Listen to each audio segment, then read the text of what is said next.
Tonight, we begin a gentle journey into ancient wisdom that has guided countless hearts toward peace for thousands of years. These are the most basic truths of Zen Buddhism, and they hold within them secrets that can transform how you meet each moment of your life. Before we begin, feel free to share what time it is and where you're listening from. There is nothing you need to accomplish here. These are not lessons to memorize or techniques to master. They are simply invitations to see life as it actually is, rather than how we wish it would be. And in that seeing, something shifts. Something softens. The ancient teachers found that peace is not something we must create or achieve. It is something we uncover. Like a clear lake that becomes cloudy when stirred, our minds settle naturally when we stop struggling against life as it is. There is nowhere else you need to be. Nothing else you need to do. We will walk together through stories and teachings of people who discovered profound peace. And as we walk, the path itself will teach you what you need to know. Thank you for being here. Let's begin our journey together. The Buddha taught that there are three fundamental characteristics of all existence. Three basic truths that, when truly understood, become gateways to freedom. The first of these truths is impermanence. In the ancient language of the Buddha, this is called anicca. Everything changes. Nothing stays the same, not for a moment. This might seem obvious at first. Of course things change. The seasons turn. Our bodies age. Relationships evolve. We know this intellectually. But knowing something with the mind and understanding it with the whole of our being are two very different things. When we truly see impermanence, not just as a concept, but as the living reality of each moment, something profound shifts inside us. We stop trying to freeze time. We stop exhausting ourselves trying to hold on to what naturally wants to flow. And in that release, we discover a kind of trust we did not know was possible. The Zen masters teach that impermanence is not our enemy. It is our teacher. It is the force that allows life to renew itself. It is what makes each moment precious and unrepeatable. When we stop fighting against change and learn to move with it, we find a freedom that no amount of control could ever provide. Let us explore a story that shows how this understanding can transform even the greatest loss into a gateway to freedom. In the mountains of old Japan, there lived a Zen master named Kosen who had devoted more than 40 years of his life to collecting sacred texts. His monastery housed one of the finest Buddhist libraries in all the land. Scholars would travel for weeks just to glimpse the rare manuscripts he had gathered from across the empire. The library itself was beautiful beyond words. Wooden shelves rose from floor to ceiling, carved by master craftsmen generations ago. Each scroll was wrapped in silk and stored with meticulous care. The room smelled of cedar wood and aged paper. In the early morning, light would filter through paper windows, casting a golden glow over centuries of accumulated wisdom. Kosen would wake each day before the other monks and spend his first hours in this sacred space. He would read by candlelight, taking notes, copying passages, preserving the teachings for future generations. His life had found its purpose in this work of preservation. He saw himself as a guardian of the Dharma, keeping ancient wisdom safe from the passage of time. The other monks respected his devotion. Students would come seeking permission to study in the library, and Kosen would guide them carefully, teaching them how to handle the delicate scrolls, where to find specific teachings, how to understand difficult passages. His knowledge was vast. His dedication was complete. But one autumn night, everything changed. A fire started in the kitchen while the community slept. Fed by strong mountain winds, the flames spread with terrifying speed through the wooden monastery buildings. By the time the monks awoke, smoke filled the halls and flames licked at doorways. They scrambled from their sleeping quarters, helping each other to safety, but there was no time to save anything else. The library burned with particular intensity. All those ancient manuscripts, irreplaceable texts, precious scrolls collected over 4 decades. The dry paper caught fire like kindling. Within minutes, centuries of preserved wisdom turned to ash and smoke. The carved wooden shelves that had held such treasures became fuel for the hungry flames. As dawn broke over the smoking ruins, the monks gathered in the courtyard. Their home was gone.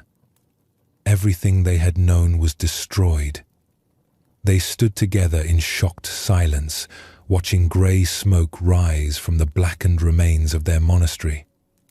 The younger monks looked around for their teacher, expecting to find him devastated by this immense loss. Master Kosen had poured his entire adult life into that library. Surely such destruction would break his heart. But when they found him, he was sitting calmly on a large stone near the temple gate. He was watching the smoke rise with eyes that held no trace of anger or despair.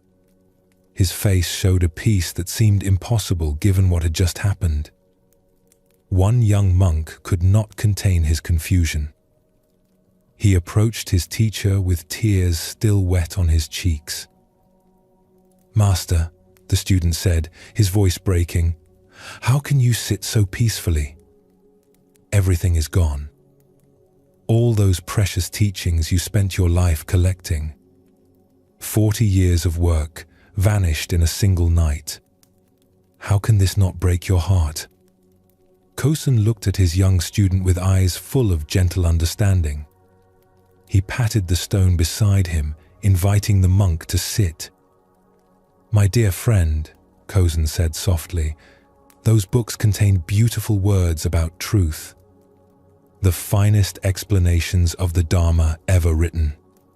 But they were not truth itself. They were fingers pointing at the moon.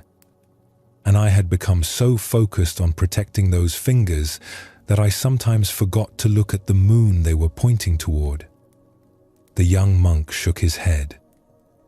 "But Master, all that wisdom is lost now. Future students will never be able to read those texts. Centuries of teaching gone forever." Kosen smiled, and in that smile was something the student had never seen before. A lightness, a freedom. "The fire has given us a great teaching," the master said. "It has shown us what can be destroyed and what cannot. Paper burns. Wood burns. Buildings fall. But the truth those texts pointed toward cannot be touched by fire. It lives here." He touched his own chest. "And here." He touched the student's chest. The Dharma was never in the library. It was always in us, waiting to be lived rather than merely preserved. He stood slowly and looked out at what remained of the monastery. The other monks were beginning to gather their few remaining possessions, starting to think about rebuilding. "Yesterday I was a keeper of books," Kosen said. "Today I am simply a teacher. Yesterday I worried about preserving old words. Today I am free to embody their meaning directly. The fire has not taken anything away. It has revealed what was always here." In the days that followed, something remarkable happened.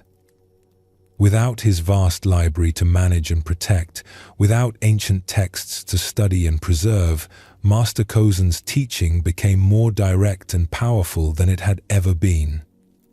Students who came expecting to study old manuscripts instead met a living embodiment of the wisdom those texts had tried to capture. The master had discovered something profound. His attachment to preserving the Dharma had, in subtle ways, prevented him from fully expressing it. The fire had freed him from being a curator of truth and allowed him to become truth itself. This story shows us something important about the nature of change. Master Kosen's library was precious to him. He had devoted his life to its care. But his attachment to preserving these texts had become a subtle form of bondage. He thought he was protecting the Dharma, but he was actually limiting how he could express it. The fire was not his enemy. It was his teacher. It burned away what he thought he needed and revealed what he actually had. When everything he had carefully preserved turned to ash, he discovered that the wisdom he sought to protect had never been in the scrolls at all. It had been in him the whole time, waiting to be lived rather than merely studied. This is what the Buddha meant when he taught about impermanence. Change is not something that happens to us occasionally. It is the fundamental nature of existence itself. Everything we think is solid and permanent is actually in constant flux. Our bodies, our possessions, our relationships, our circumstances. All of it is flowing, transforming, becoming something else. When we fight against this truth, when we try to hold on to things exactly as they are, we create suffering for ourselves. We exhaust our energy trying to prevent the inevitable. But when we understand that change is not our enemy, but the very force that allows life to renew itself, we can finally relax. We can appreciate what we have while we have it and release it gracefully when it changes form. Master Kosen's peace in the face of great loss came from this understanding. He had spent 40 years building and protecting his library. When it burned, he could have been destroyed by grief. But instead, he saw the fire as a teaching. It showed him that he had been clinging to something that was always temporary. And in releasing that attachment, he found a freedom he had never known before. The teaching of impermanence invites us to live with open hands, to love deeply without grasping, to care for things while knowing they will not last forever. This is not about becoming cold or indifferent. It is about loving so completely that we want what is best for whatever we love, even if that means letting it change and transform. When we truly understand that everything changes, we stop trying to freeze time. We stop exhausting ourselves trying to prevent the inevitable. Instead, we learn to appreciate what is here right now, knowing that this moment is precious exactly because it will not come again. Master Kosen discovered this when his library burned. And we too can discover it, not by studying it as a concept, but by opening our eyes to the reality that is already here. Everything around us is teaching this truth. The seasons change. Our breath flows in and out. Thoughts arise and dissolve. The body grows and ages. Nothing stays still. And in that constant movement, there is a kind of peace. Not the peace of things staying the same, but the peace of trusting the flow. Not the peace of control, but the peace of acceptance. When we stop fighting the river, we can finally learn to swim. When we stop resisting change, we discover that we are strong enough to meet whatever comes. This is the first gateway, the gateway of impermanence. Let yourself rest in this understanding. You do not need to grasp it with your thinking mind. Simply allow it to settle into your being like rain soaking into earth. The truth of change is already working in you, already transforming you, already guiding you toward the freedom that comes from seeing life as it actually is. As we move forward in our journey together, this understanding of impermanence will continue to unfold, revealing deeper layers of wisdom. But for now, simply breathe. Simply be. Let yourself be carried by the flow of this moment, trusting that everything is exactly as it needs to be. The second basic truth that the Buddha taught is perhaps the most misunderstood. In the ancient language, it is called dukkha. This word is often translated as suffering, but it means something broader and more subtle than that. Dukkha points to the way life includes difficulty, disappointment, and pain as part of its natural fabric. It is the truth that things do not always go according to our wishes, that our human hearts are tender and can be hurt. When we first hear this teaching, it can sound pessimistic. Life includes suffering. This seems like dark news. But the Buddha was not teaching pessimism. He was teaching honesty. He was inviting us to stop pretending that life should be free of difficulty and to start meeting it with open eyes and an open heart. And here is the remarkable thing. When we stop running from pain, when we stop pretending it should not be there, something beautiful happens. Our hearts naturally open. The very suffering we tried to avoid becomes the doorway to compassion, to kindness, to a tenderness that embraces all of life, both the joy and the sorrow. The Zen masters teach that our difficulties are not obstacles to awakening. They are the path itself. When we meet our pain with gentle awareness, when we stop judging ourselves for hurting, when we extend understanding to others who are struggling, we discover that the tender heart is also the wise heart. The compassionate heart is also the peaceful heart. Let us explore a story that shows how meeting suffering with understanding can transform what seems like harm into healing. In a small village, there lived a baker named Kenji who was known throughout the region for his kind heart and generous spirit. Every morning before dawn, he would light his ovens and begin preparing fresh bread for the day. The smell of baking would drift through the narrow streets, waking people gently and filling them with anticipation for the warm loaves they would buy. Kenji had a simple practice that he had followed for many years. He would always bake a few extra loaves each day and leave them on a wooden shelf outside his shop. A small sign hung above the shelf that read, "For those who need them." Travelers, poor families, anyone who was hungry could take what they needed without having to ask or explain their circumstances. This small act of kindness was simply part of how Kenji lived. But one harsh winter, when snow lay thick on the ground and food became scarce throughout the region, desperate times came to the village. A group of men who had lost their work at a distant mine found themselves with no means to feed their families. They had tried begging, but the villagers themselves had little to spare. In their desperation, they began stealing from shops and homes, taking whatever they could find under cover of darkness. Kenji's bakery was robbed 3 times in 2 weeks. Each time, the thieves took not just the free bread from the shelf outside, but also money from his cash box and flour from his stores. The 3rd time, they also broke several of his baking tools and overturned his carefully organized workspace, perhaps in frustration at finding less money than they had hoped. The other villagers were outraged on Kenji's behalf. They came to his shop with anger in their voices. "You must stop leaving bread outside," they told him. "You are just encouraging them. Put bars on your windows.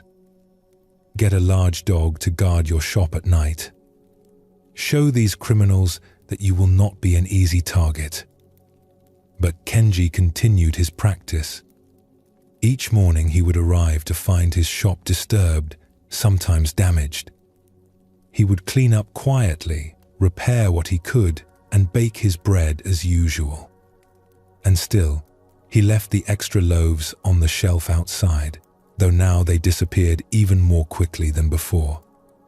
One particularly cold night, when the wind howled through the village streets and frost covered every surface, Kenji was working late. He was preparing dough for the next day's baking, his hands moving through the familiar motions of kneading and shaping. The work brought him peace, even after the difficulties he had faced. He heard a sound at his front door. Footsteps in the snow.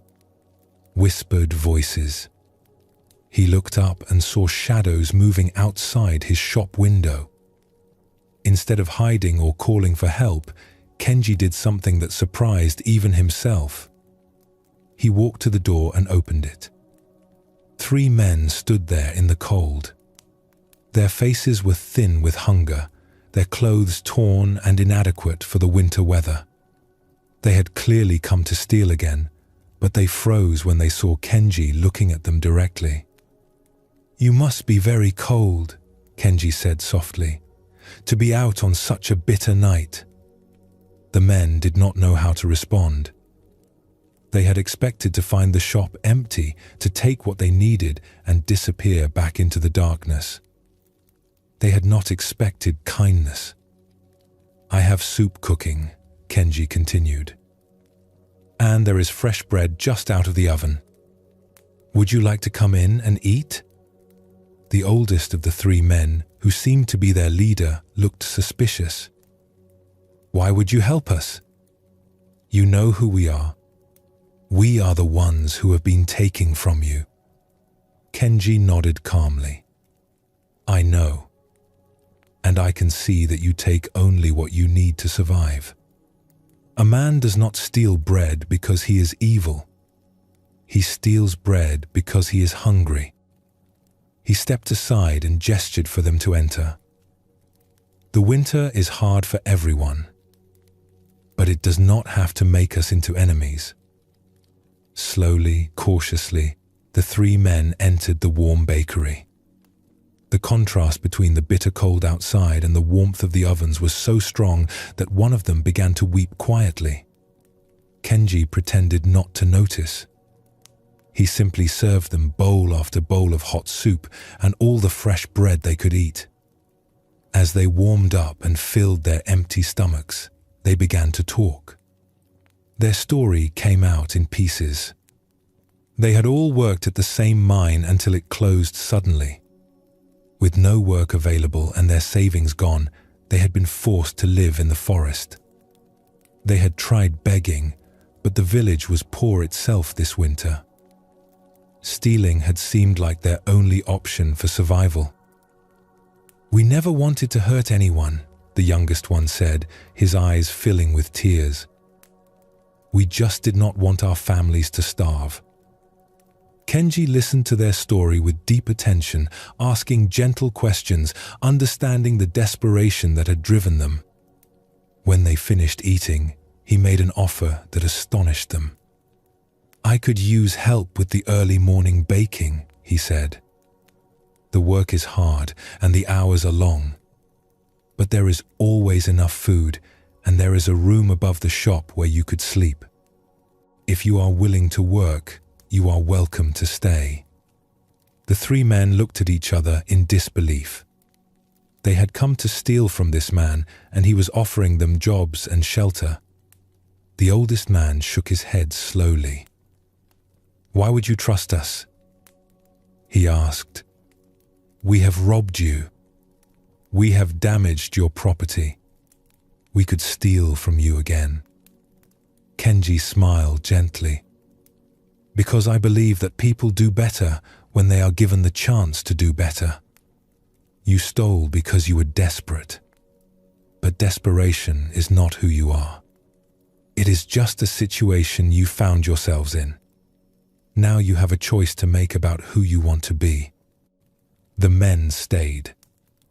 They worked harder than any employees Kenji had ever had, grateful beyond words for the chance to earn an honest living.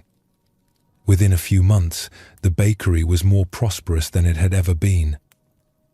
The three men proved to be skilled workers, and their gratitude translated into dedication and care. The village became safer as well. With these men no longer desperate, the stealing stopped. Other villagers began to see them differently, not as threats, but as members of the community who had been struggling and were now contributing. Years later, when people asked Kenji why he had chosen kindness over punishment, why he had offered work to men who had robbed him, he would say something simple. Fear creates more fear. Anger creates more anger. But compassion has the power to transform even the most difficult situations.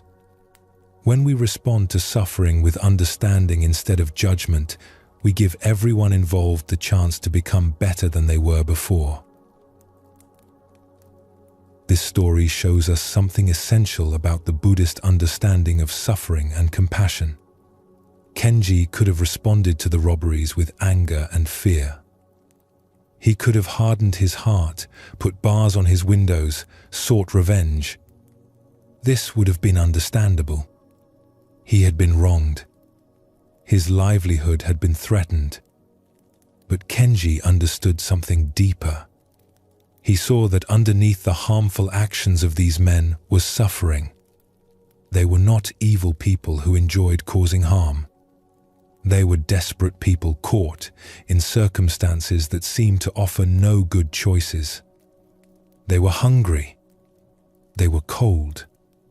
They were afraid for their families. When Kenji met their actions with compassion instead of anger, he created the conditions for transformation. He did not excuse what they had done. He did not pretend that stealing was acceptable. But he looked past the behavior to see the pain that was driving it. And in seeing their suffering clearly, he was able to respond with wisdom rather than react with fear. This is what the Buddha meant when he taught about dukkha and compassion. Suffering is part of the human experience. All beings experience pain, fear, and difficulty. When we can see this clearly, when we understand that harmful behavior often comes from a place of hurt, we naturally feel compassion arise. Not as something we force ourselves to feel, but as the natural response of a heart that truly understands. Kenji's compassion was not weakness. It was strength. It took courage to open his door to men who had robbed him. It took wisdom to see past his own anger and fear, to recognize their desperation. And it took confidence in his own understanding of human nature to offer them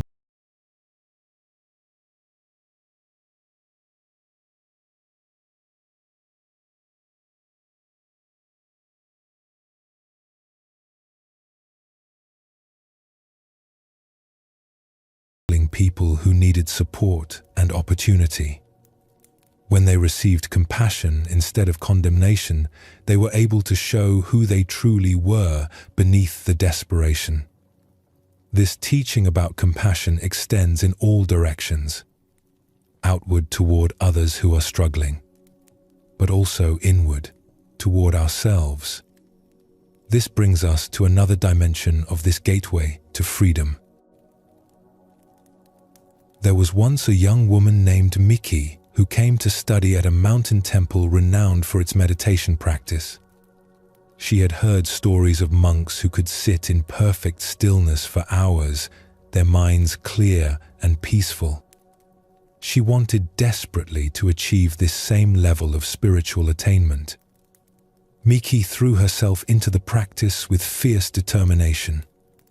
She would rise at 3 a.m. to meditate before the other students awakened. She would sit through meals in silence, barely eating, focused entirely on her spiritual progress. She pushed herself to meditate for longer periods than anyone else, often sitting until her legs went completely numb and her back ached with pain. But instead of the peace and clarity she sought, Mickey found her mind becoming more agitated than ever before. During meditation, instead of gently observing her thoughts, she would attack each wandering thought with harsh criticism. "Focus," she would command herself. "Stop being so weak. Other students can do this easily. What is wrong with you?" When her meditation felt scattered, she would punish herself by skipping meals or adding extra hours of sitting. When she felt drowsy during practice, she would scold herself for being lazy. Her inner dialogue became a constant stream of judgment and disappointment. After months of this harsh treatment, Mickey was more miserable than when she had arrived. Her body was thin from skipping meals. Her mind was exhausted from constant self-criticism.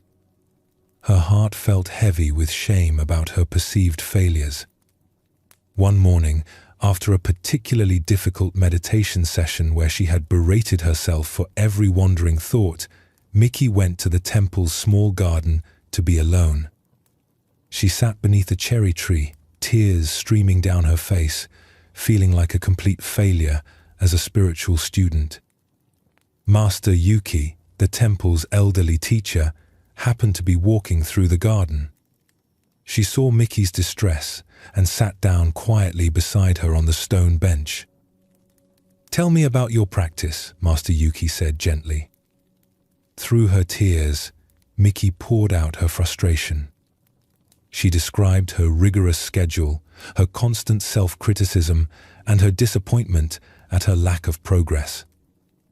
"I try so hard," she said, her voice breaking.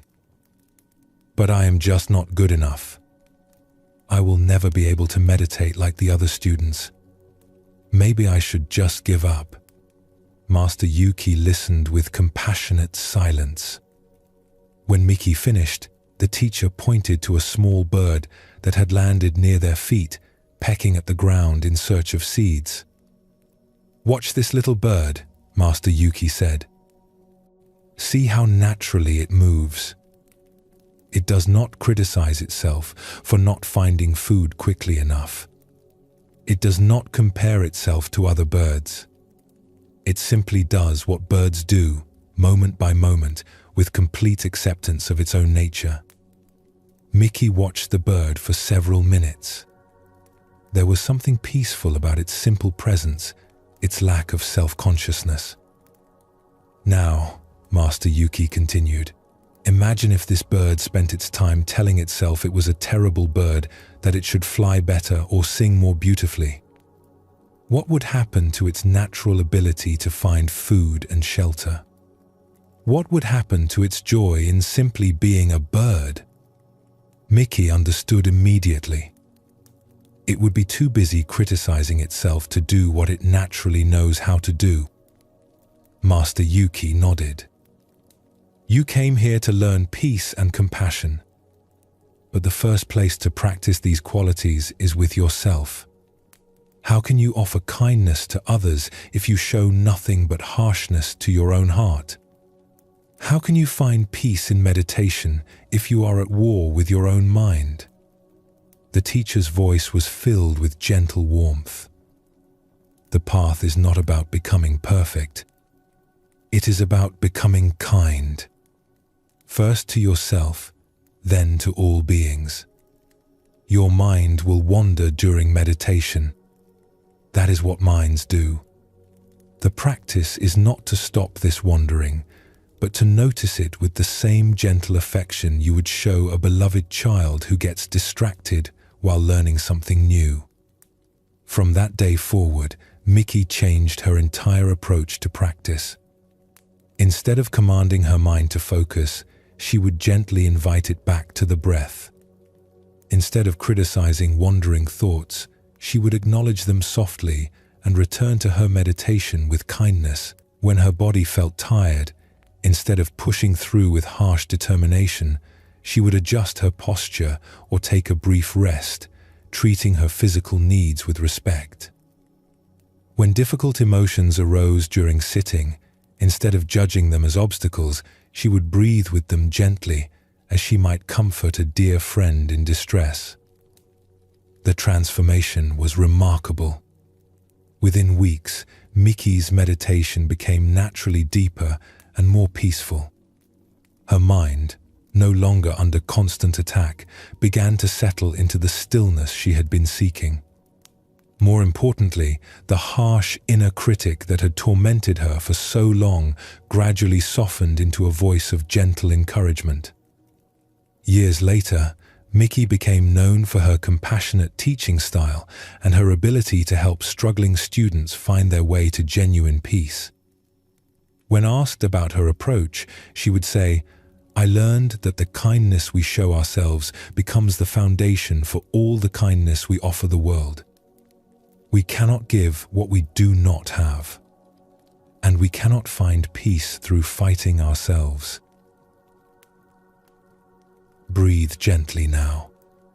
Feel how your body naturally supports you without any effort on your part. The story of Miki shows us another essential aspect of this gateway of the tender heart. Compassion must include ourselves. In fact, it must begin with ourselves.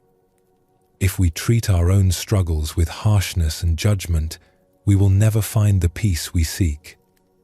Miki believed that spiritual progress required harsh discipline and constant self-criticism.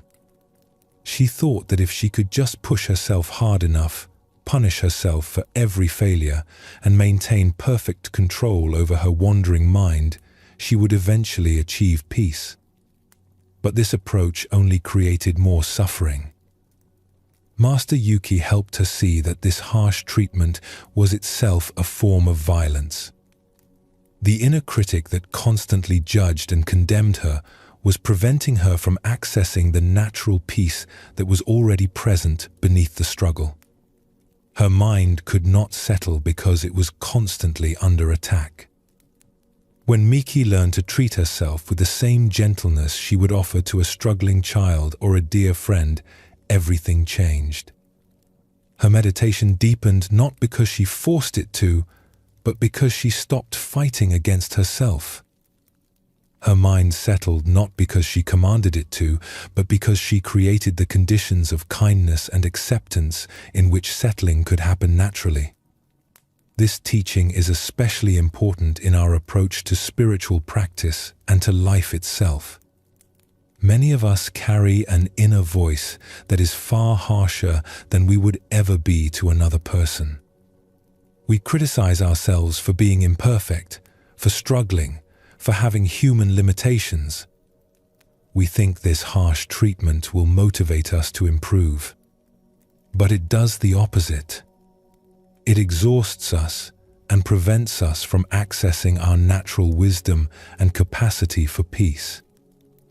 The Buddha taught that all beings deserve compassion, and this includes ourselves. Our struggles are not evidence of failure. They are evidence of being human. Our imperfections are not obstacles to awakening. They are the very ground in which awakening grows. When we can meet our own difficulties with the same understanding and kindness that we hope to extend to others, we discover that peace was never something we needed to achieve through force. It was always available, waiting for us to stop fighting and simply allow it to be here. Let your breath flow naturally without trying to control it. Notice how it knows what to do without any instruction from you. This gateway of the tender heart, this understanding of dukkha and compassion transforms everything about how we meet life's difficulties. We stop seeing our struggles as evidence that something is wrong with us. We stop treating pain as an enemy to be defeated. Instead, we begin to understand that our capacity to suffer is also our capacity to love. That our tender hearts, which can be hurt, are also the hearts that can open to all beings with understanding and care. When Kenji looked at the men who had robbed him, He saw their suffering clearly. This seeing naturally gave birth to compassion. When Miki learned to look at her own struggles with gentleness rather than judgment, she found the peace she had been seeking through harsh discipline. Both of them discovered that the tender heart is not weak. It is profoundly strong because it is willing to feel, to understand, to remain open even in the face of difficulty. This is the second gateway, the gateway of the tender heart. It invites us to stop running from suffering and to start meeting it with wise compassion. Not because we want to suffer, but because we understand that pain is part of life and that our response to pain determines whether it becomes a doorway to freedom or a prison of isolation. As you rest here, notice if there is any place where you have been harsh with yourself, any way you have been treating your own struggles with judgment or criticism. Can you soften there? Can you offer yourself the same understanding you would offer to someone you love who was struggling? This compassion, this tenderness toward ourselves and all beings naturally leads to peace. Not because it eliminates difficulty, but because it changes our relationship to difficulty. When we stop fighting our own hearts, when we stop demanding that life be free of pain, we discover a spaciousness that can hold everything: joy and sorrow, success and failure, strength and vulnerability. All of it held in the compassionate awareness that says, yes, this too. This is also part of being alive. Let yourself rest in this understanding. The tender heart is the wise heart. The compassionate heart is the peaceful heart. And this peace is not something far away or difficult to achieve.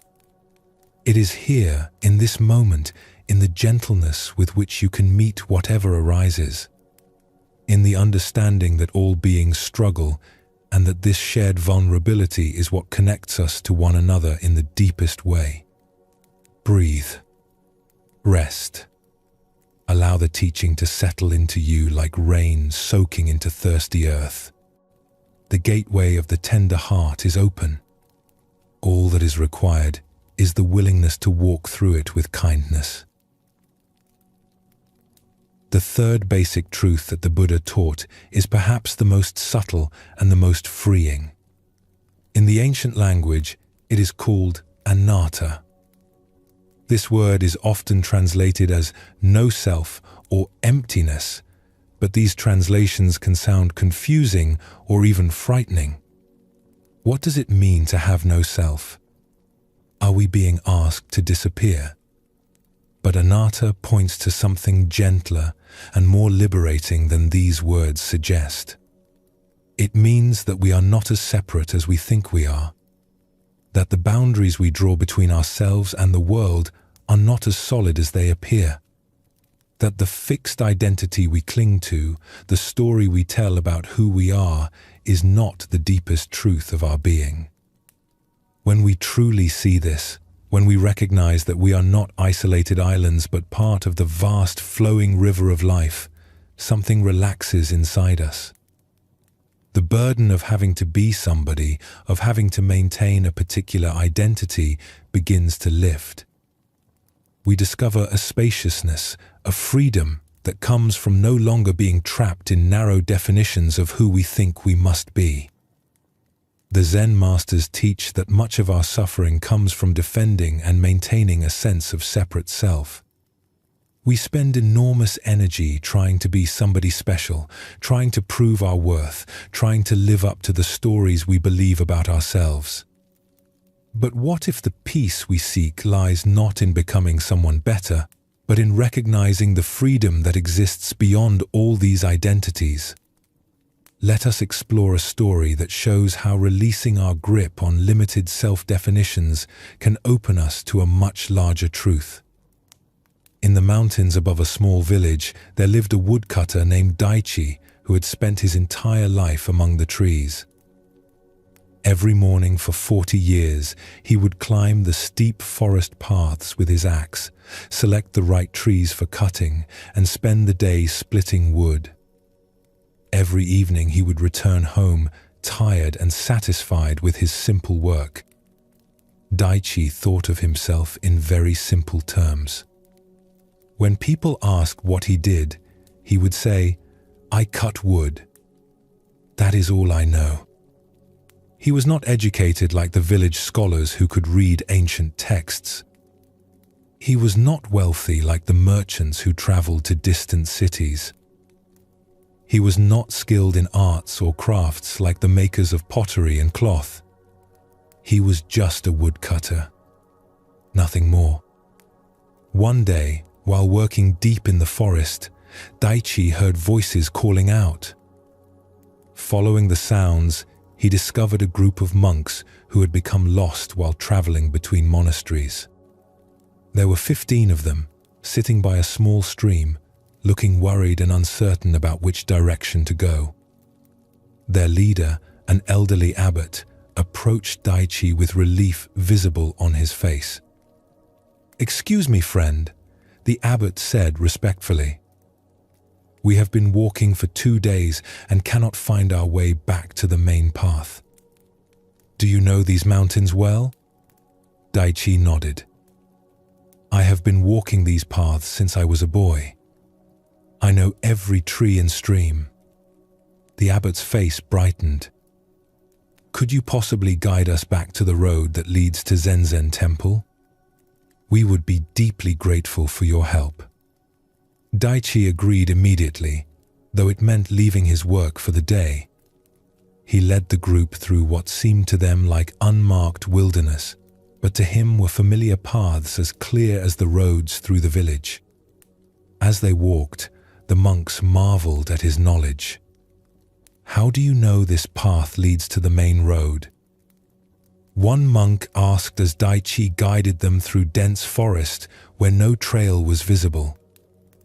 "I can tell by the way the moss grows on the trees," Daichi explained. "The moss is thicker on the north side. I know the road runs east to west through this valley. Also, if you listen carefully, you can hear the river that runs beside the road." The monks listened, but could hear only forest sounds. Yet, as they continued following Daichi, they soon came to the river and shortly after, to the road. As they walked, Daichi continued to share what he knew. He pointed out which plants could be eaten safely, which ones could be used to treat small injuries, where the best water could be found, how to read the weather in the clouds and wind. All of this he knew simply from paying attention during his years in the forest. "You have such deep knowledge of living in harmony with nature," a young monk said with admiration. "Have you studied these things in books?" Daichi laughed. "I cannot read books. I just pay attention to what the forest teaches me every day. When you spend enough time with the trees and streams, they show you what you need to know." When they reached the road that would lead them safely to their destination, the abbot took Daichi's weathered hands in his own.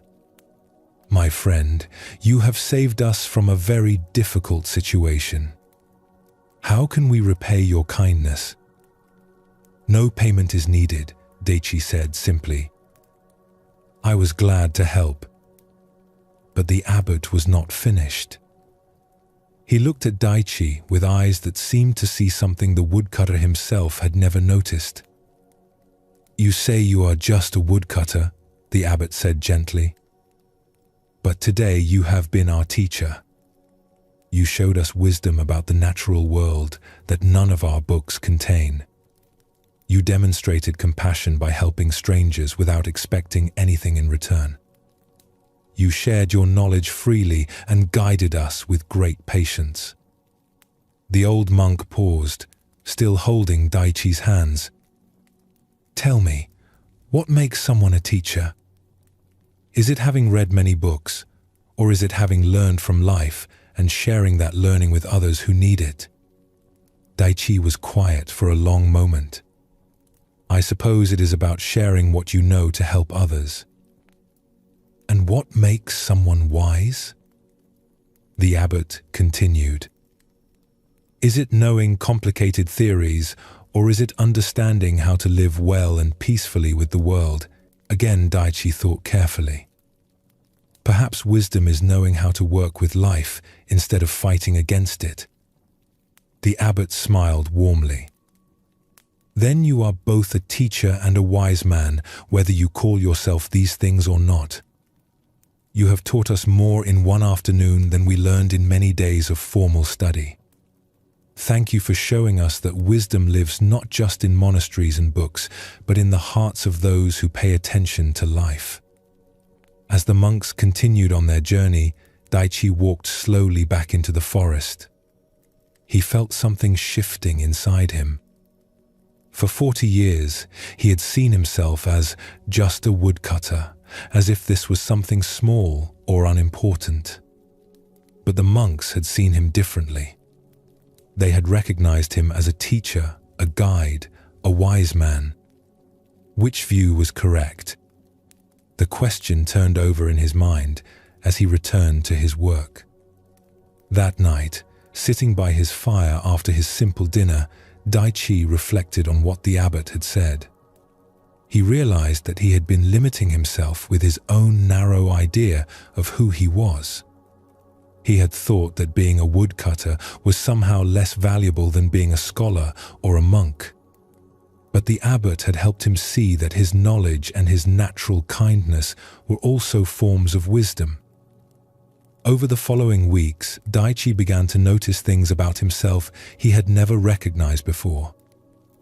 When neighbors came to him for advice about practical problems, he realized he was teaching. When he helped lost travelers find their way, he was demonstrating the compassion the abbot had spoken of. When he worked in rhythm with the seasons and weather, reading the signs in nature, he was living a kind of meditation. Nothing about his daily activities had changed. He still cut wood. He still walked the mountain paths. But his understanding of who he was had expanded completely. He was still a woodcutter, but he was also much more than that. He was a teacher, a guide, a keeper of forest wisdom, a helper to those in need. Years later, when people would ask Daichi about who he was, he would smile and say something surprising. I used to think I was just a woodcutter. Then I learned I was also a teacher and a wise man. But eventually I understood that all these labels are like clothes I wear. Underneath them, I am simply someone who pays attention to life and tries to be helpful. That seems to be enough. This story shows us something beautiful about the teaching of anatta. Daichi had trapped himself in a very small idea of who he was. Just a woodcutter. He had created a boundary around his identity that made him feel limited and unimportant. But this boundary was not real. It was just a story he had been telling himself. When the abbot helped him see beyond this narrow definition, Daichi discovered that he was much more than the label he had accepted. His kindness, his wisdom, his knowledge, his willingness to help, all of these qualities had been there all along. They were just hidden behind the story. I am just a woodcutter, nothing more. This is what the Buddha meant when he taught about no self. We are not the narrow stories we tell about ourselves. We are not limited by the identities we cling to. The boundaries we draw, saying, this is who I am and this is who I am not, these boundaries are not solid truths. They are fluid, changeable, much more open than we realize. Daichi's transformation did not require him to change his work or learn new skills. It required him to see beyond the limiting label he had placed on himself. When he stopped defining himself as just anything, he could recognize the fuller truth of his being. This teaching is important because many of us suffer from narrow ideas about who we are. We think we are just a parent, just a worker, just someone ordinary. We compare ourselves to others and find ourselves lacking. We believe we need to become someone different, someone better, before we can be worthy of respect or peace. But the Zen teaching of anatta tells us something different. It says that beneath all these labels and identities is something much more spacious.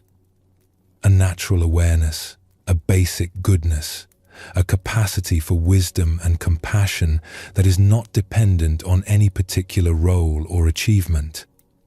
When we stop defending narrow definitions of ourselves, we discover a freedom we did not know was possible. Notice the space around you, the air that holds the sounds, that carries the light. Can you sense how you are held by something larger than your idea of yourself?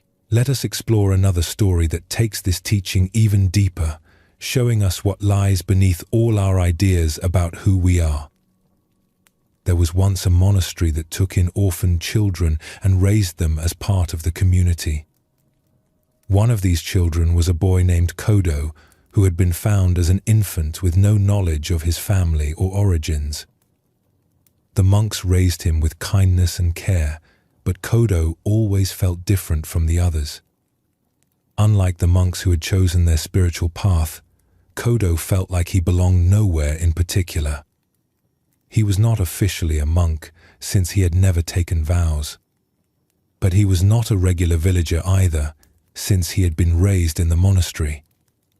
He helped with daily tasks and participated in temple life, but he often felt like he was simply existing without any real purpose.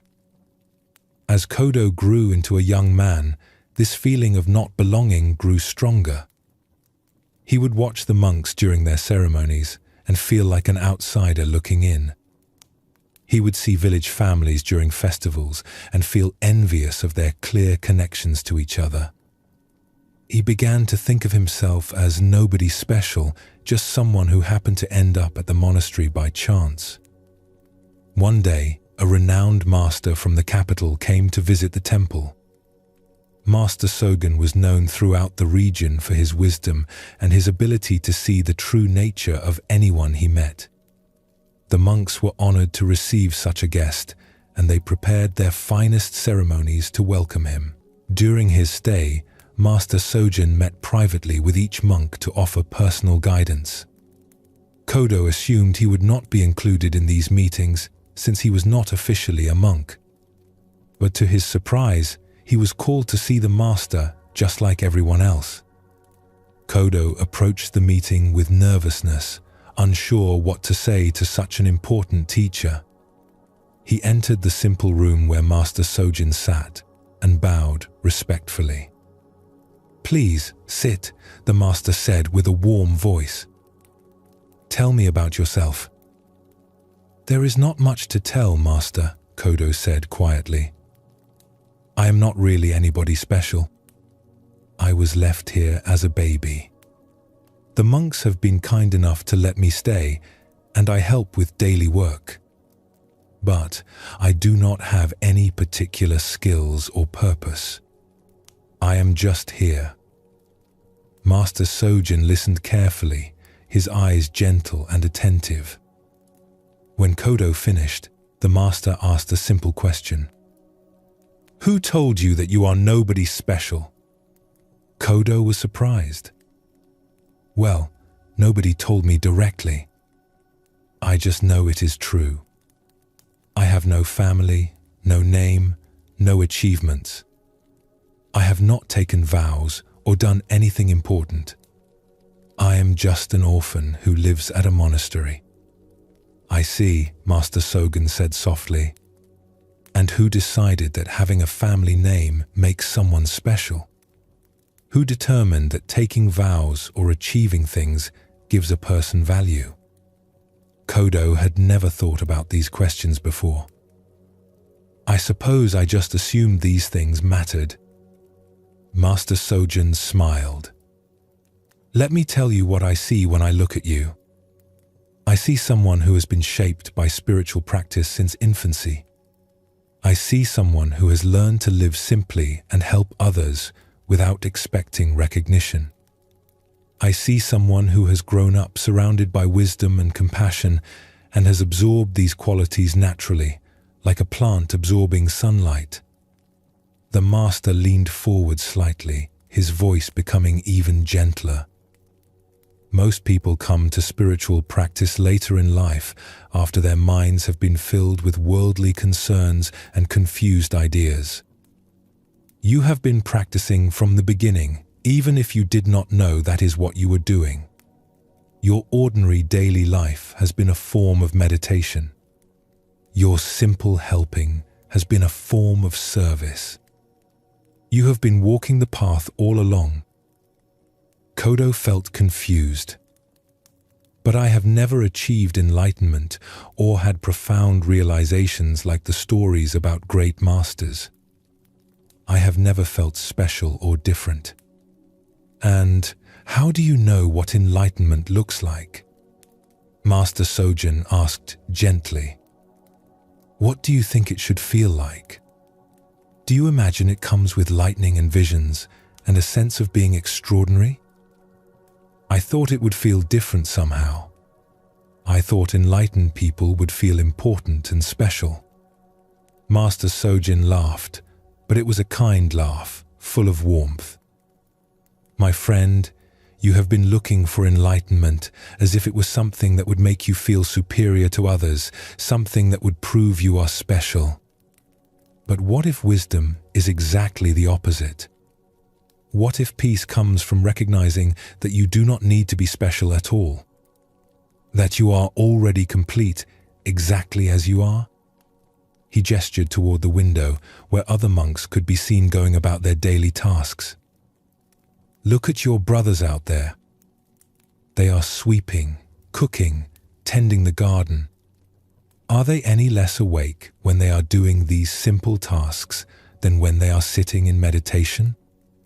Is their true nature only present during formal practice, or is it always here, in every moment, in every activity? Kodo watched the familiar scene with new eyes. He began to understand what the master was pointing toward.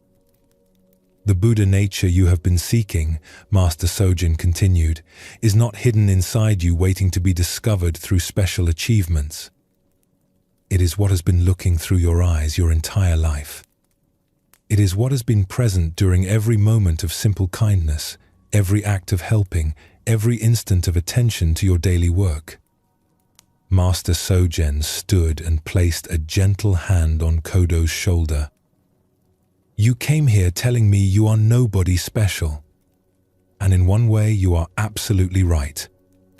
You are not special in the way the small self wants to be special. You are not important in the way the mind wants to be important. But this ordinariness that you are disappointed by is actually your greatest gift. You have lived your whole life without the burden of trying to become someone impressive. And because of that, you have remained naturally yourself. That evening, as Kodo went about his usual tasks of helping with dinner and cleaning up, everything felt both exactly the same and completely different. He was still doing the same simple work, still living the same quiet life. But he was no longer waiting for something else to happen. He was no longer looking for a different identity or a special achievement to make him feel valuable.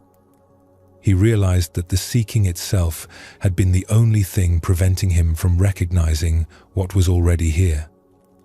His true nature had been present all along, not hidden, but so obvious that he had overlooked it while searching for something more impressive.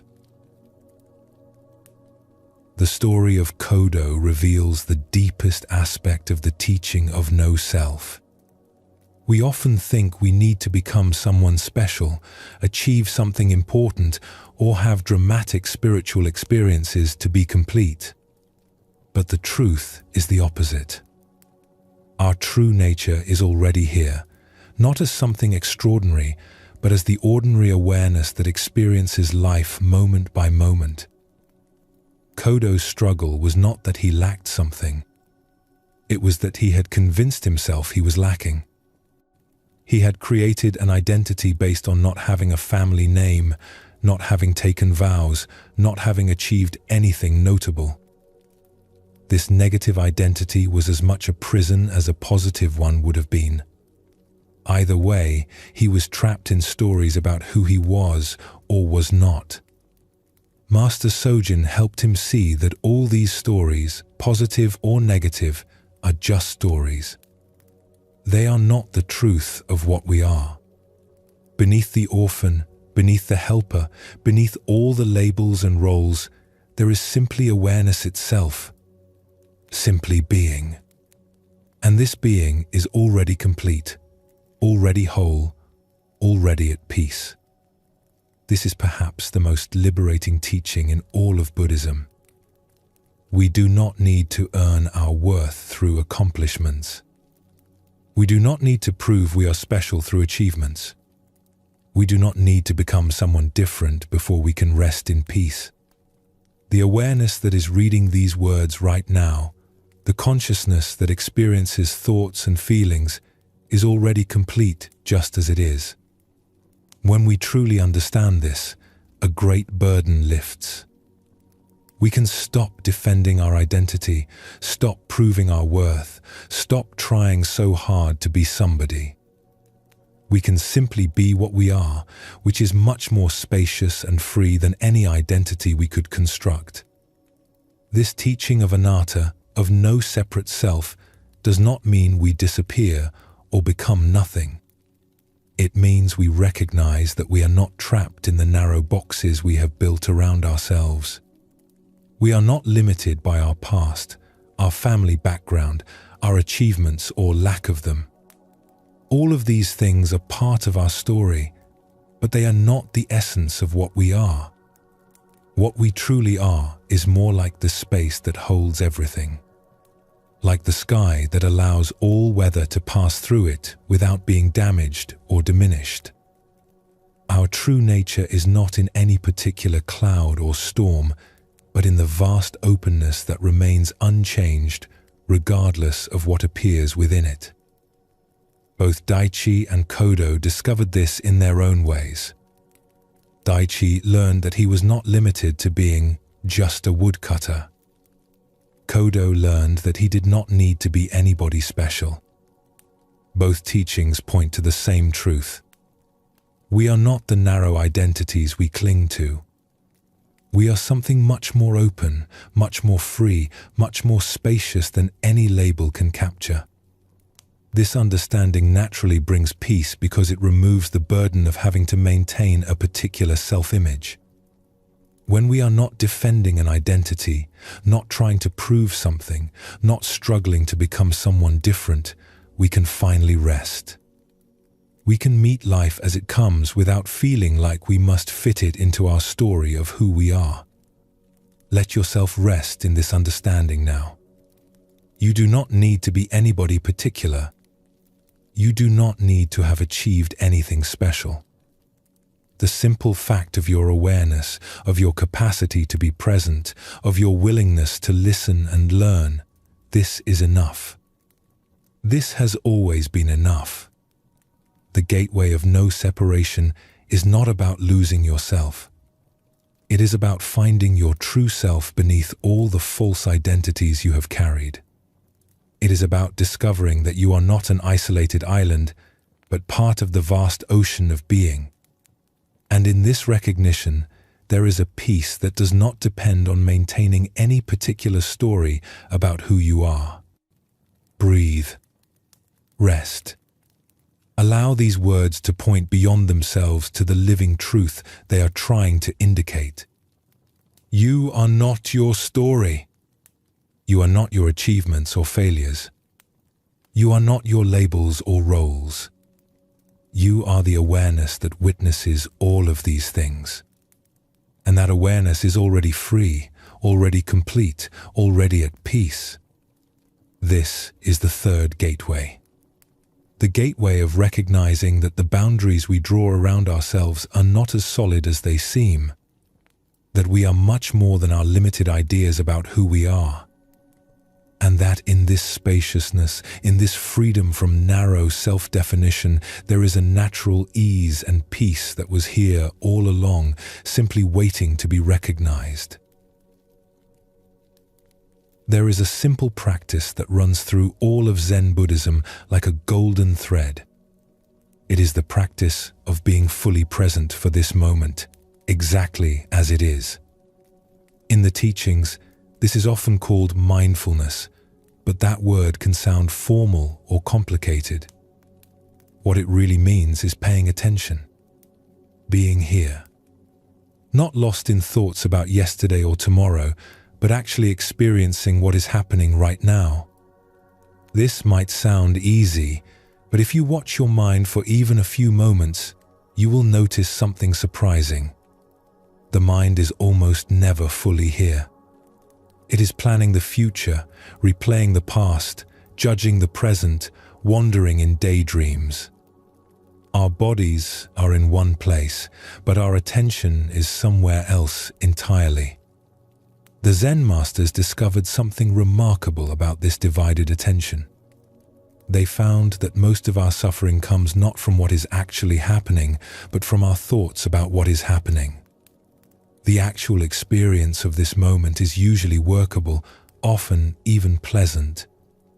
But our thoughts about how things should be different, about what might happen next, about what already happened, these thoughts create layers of stress and struggle on top of simple reality. When we learn to be fully present, even for brief moments, something shifts. The racing mind settles like dust settling in still water. The body relaxes, and we discover that this moment, met with full attention, contains a completeness we had been missing while we were lost in thought. Let us explore a story that shows how learning to be truly present can transform even the simplest activities into sources of deep peace. In a distant province, there lived a tea merchant named Taro who traveled from village to village selling fine teas from mountain gardens. His cart was filled with carefully wrapped packages of green tea, black tea, and rare flowering teas that bloomed like small miracles when steeped in hot water. Taro took great pride in his knowledge of tea and his ability to match each customer with the perfect blend for their taste. But Taro had a problem that troubled him deeply. His mind was always somewhere else. While walking through one village, he would be thinking about the next village he needed to reach. While talking with customers about tea, he would be calculating profits or worrying about tomorrow's weather. While eating his evening meal, he would be planning the next day's route or replaying conversations from earlier. This constant mental activity made Taro feel exhausted and scattered. He would often arrive in a new village and realize he could not remember anything about the journey there. He would finish conversations with customers and immediately forget their names or what they had purchased. His life felt like a blur of constant motion without any real satisfaction. One evening, Taro arrived in a mountain village just as the sun was setting. He was tired from a long day of travel and eager to find lodging for the night. As he walked through the quiet streets pulling his cart, he noticed a small tea house with warm light glowing from its windows. Inside, an elderly woman sat alone at a low table, slowly preparing tea with careful, unhurried movements. Something about her presence caught Taro's attention. She seemed completely absorbed in what she was doing, as if nothing else in the world existed except this tea ceremony unfolding before her. Taro knocked gently and asked if he might shelter there for the night. The woman, whose name was Sachiko, welcomed him warmly and invited him to sit while she finished preparing the tea. "I am a tea merchant," Taro said, settling his tired body onto a cushion. "I have teas from all over the region. Perhaps you would like to try some of my finest varieties?" Sachiko smiled gently and continued her slow, meditative movements. "Thank you for your generous offer," she said. "But first, would you join me in drinking this tea I have already prepared? It is just simple green tea, nothing special." Taro agreed, though he was curious to show off his premium selections. Sachiko poured the tea into small, humble clay cups and placed one before Taro. Then she lifted her own cup with both hands and took a slow, appreciative sip. Taro lifted his cup and took a quick drink, ready to comment on the quality and suggest improvements. But before he could speak, Sachiko asked quietly, "What did you taste?" The question surprised Taro. "Well, it is green tea. Decent quality, though I have much better varieties in my cart. The leaves could be picked earlier in the season for a more delicate flavor, and the water temperature might have been." "No," Sachiko interrupted gently. "I did not ask you to analyze or compare. I asked what you tasted.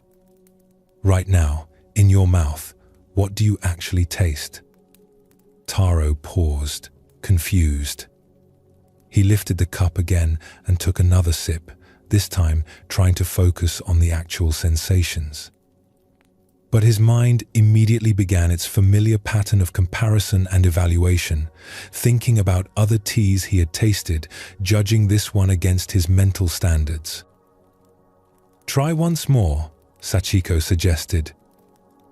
"But this time, drink as if you have never tasted tea before. As if this is the first sip of tea in your entire life." Taro found this instruction strange, but something in the woman's peaceful presence made him want to try. He lifted the cup very slowly and took the smallest possible sip. Instead of thinking about the tea, he tried to simply experience it. For the first time, he noticed the warmth spreading across his tongue. He felt the subtle bitterness that made his mouth feel slightly dry. He detected a hint of sweetness that appeared after the initial taste faded. There was an earthy quality that reminded him of morning mist over mountain forests. "Now what did you taste?" Sachiko asked. "I actually tasted the tea," Taro said, surprised by his own response. "Not my thoughts about the tea, but the tea itself." Sachiko nodded with approval.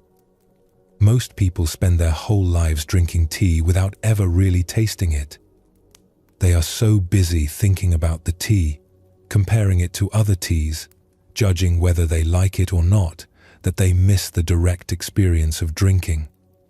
She poured him another cup. "Try again. This time, also notice what it feels like to hold the warm cup in your hands. Notice the sensation of swallowing. Pay attention to the steam rising from the surface." Taro spent the next hour drinking tea with a level of attention he had never experienced before. Each sip became a small meditation. He noticed how his breathing naturally slowed when he focused completely on what was happening. His racing thoughts settled into quiet appreciation for this simple activity. "This is how I learned to find peace," Sachiko told him as the evening grew late. "Not by changing my circumstances, but by showing up fully for whatever was already here. I have been making tea in this same simple way for 30 years, and I discover something new every single time because I am truly present for the experience." That night, Taro slept more deeply than he had in months. The next morning, as he prepared to continue his journey, he found that everything felt different. As he loaded his cart, he noticed the weight and texture of each package. As he walked through the village, he heard birds singing that he had never noticed before. The morning air felt fresh and alive against his skin. From that day forward, Taro's approach to his work completely changed. Instead of rushing through his days with his mind elsewhere, he began to practice what Sachiko had shown him. When talking with customers, he listened fully to their words instead of planning his next sales pitch.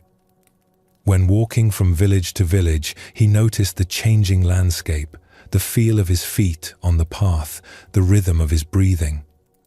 This simple shift in attention transformed not only Taro's experience of his work, but also his success as a merchant. Customers began seeking him out because they felt truly heard and understood when they talked with him. His genuine presence made people trust him, and his careful attention helped him match each person with exactly the right tea for their needs. Years later, when people asked Taro about the secret to his peaceful contentment, he would say simply, "I learned that happiness is not something you find by looking elsewhere. It is something you discover by being completely where you are." This story shows us something essential about the practice of presence. Taro was a tea merchant, someone whose entire life revolved around tea. Yet, he had never truly tasted tea. He had spent years thinking about tea, analyzing it, comparing different varieties, but he had never been fully present for the simple experience of drinking it. This is how most of us live. We are so busy thinking about our experiences that we miss the experiences themselves. We eat without tasting, walk without seeing, listen without hearing. Our attention is divided, scattered across past and future, rarely gathered completely into this present moment. When Sachiko asked Taro to simply taste the tea without analyzing or comparing, she was inviting him into a different way of being. A way of meeting life directly, through full attention, rather than through the filter of constant thinking. And in that simple shift, Taro discovered something he had been missing his entire life: the richness of actual experience. The teaching of mindfulness is not complicated. It is simply the practice of being here. When you eat, actually taste the food. When you walk, feel your feet touching the ground. When you listen to someone, hear their words without planning your response.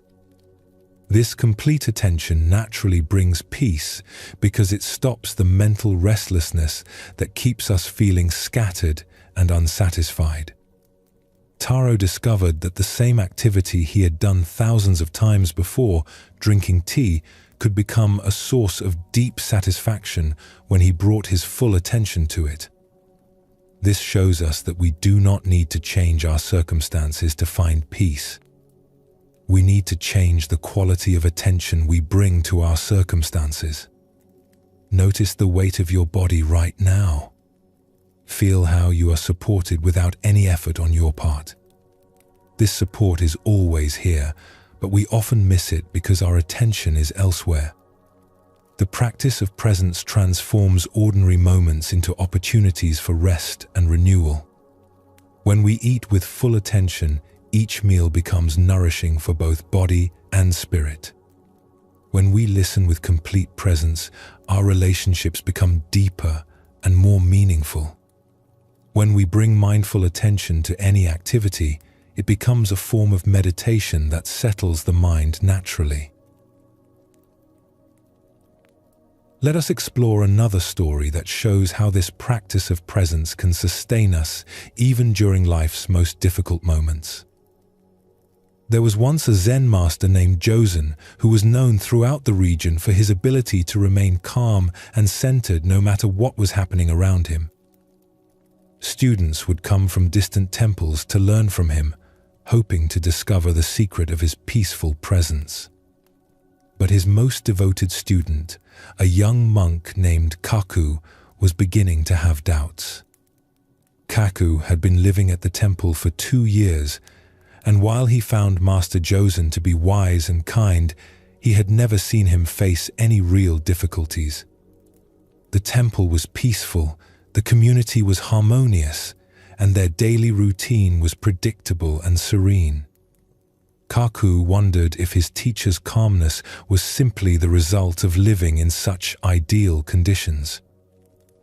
Anyone can be peaceful in a place like this, Kaku confided to his friend one evening. But what would happen if Master Josen faced real problems? Would he still be so calm if his world was turned upside down? One autumn morning, Kaku's question was answered in a way he had not expected. A messenger arrived at the temple with sorrowful news. Bandits had attacked Master Josen's home village during the night. His elderly mother and younger brother, who still lived there, had died in the violence. The family home where Josen had grown up had been burned. Kaku watched his teacher's face carefully as he received this news. For a moment, Josen's eyes filled with tears and his body seemed to sag with the weight of grief. But then something remarkable happened. Instead of collapsing or raging against the tragedy, Josen simply sat down on a nearby stone and began to breathe slowly and deeply. "Master," the messenger said urgently, "should you not leave immediately? There may be arrangements to make, ceremonies to plan." Josen nodded gently. "Yes, I will go. But first I need a few moments to be present with this news and what it means." Kaku was amazed. His teacher was facing terrible loss, and yet he was not running around frantically or drowning in despair. Instead, he was sitting quietly, apparently paying careful attention to his own grief and shock. After several minutes of silent breathing, Josen stood up calmly. "Kaku," he said, "please come with me. We will travel to my village together." During the long journey, Kaku expected his teacher to be lost in sorrow or distracted by planning. Instead, he found that Josen was more present and attentive than ever. When they stopped to rest, Josen noticed the changing colors of the autumn leaves. When they encountered other travelers, he listened to their stories with complete attention. When they shared simple meals, he ate with obvious appreciation for the food. "Master," Kaku finally asked, unable to contain his confusion, "how can you notice such small things when something so painful has happened? Should you not be too upset to pay attention to anything else?" Josen stopped walking and looked at his student with eyes that held both deep sadness and profound peace. "Kaku, this is exactly when mindful attention matters most. When we are overwhelmed by difficulty, our first instinct is to escape from the present moment. We get lost in thoughts about what we should have done differently, or we imagine all the ways the future will be affected by this loss." He gestured to the forest path they were walking. But escaping into mental stories about the past or future does not help anyone. My mother and brother are gone, and no amount of mental anguish will bring them back. What I can do is honor their memory by staying fully present for whatever needs my attention right now. Josen picked up a fallen leaf and studied its pattern of veins and colors. If I spend this journey lost in thoughts of regret or worry, I miss the opportunity to appreciate the beauty they would have wanted me to see. If I am too distracted by grief to listen carefully to the people we meet, I might miss chances to help someone who needs it. He looked directly at Kaku. Mindfulness is not about avoiding difficult emotions or pretending everything is fine. It is about being present for all of life, including the painful parts. When I sit with my grief mindfully, I can feel it completely without being destroyed by it. When I stay present even in sorrow, I remain available to respond wisely to whatever needs my care. When they reached the village, Kaku saw his teacher's wisdom in action. Because Josen was fully present for each conversation and decision, He was able to comfort other grieving families, arrange meaningful ceremonies, and handle practical matters with clarity and compassion.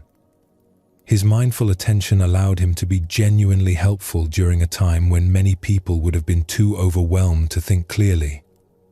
That evening, as they sat by the graves of his mother and brother, Josen wept quietly. But even his tears seemed different from ordinary crying. They flowed naturally, without desperate grasping or bitter resentment. He was present for his sorrow without being consumed by it. "Now I understand," Kaku said softly. "You are not peaceful because you do not have problems. You are peaceful because you know how to be present with whatever problems arise." Josen nodded. Mindfulness does not make difficulties disappear, but it prevents us from making our difficulties worse by fighting against them or running away from them. When we can stay present even with pain, we discover that we are much stronger and more resilient than we realized. The story of Master Josen shows us that mindfulness is not a practice only for peaceful times.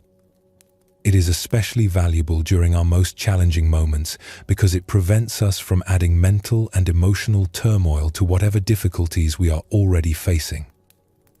Josen's response to tragedy demonstrates that being present does not mean being emotionless or detached. He felt his grief fully, but did not get lost in it. He experienced his sorrow without letting it take over his entire being.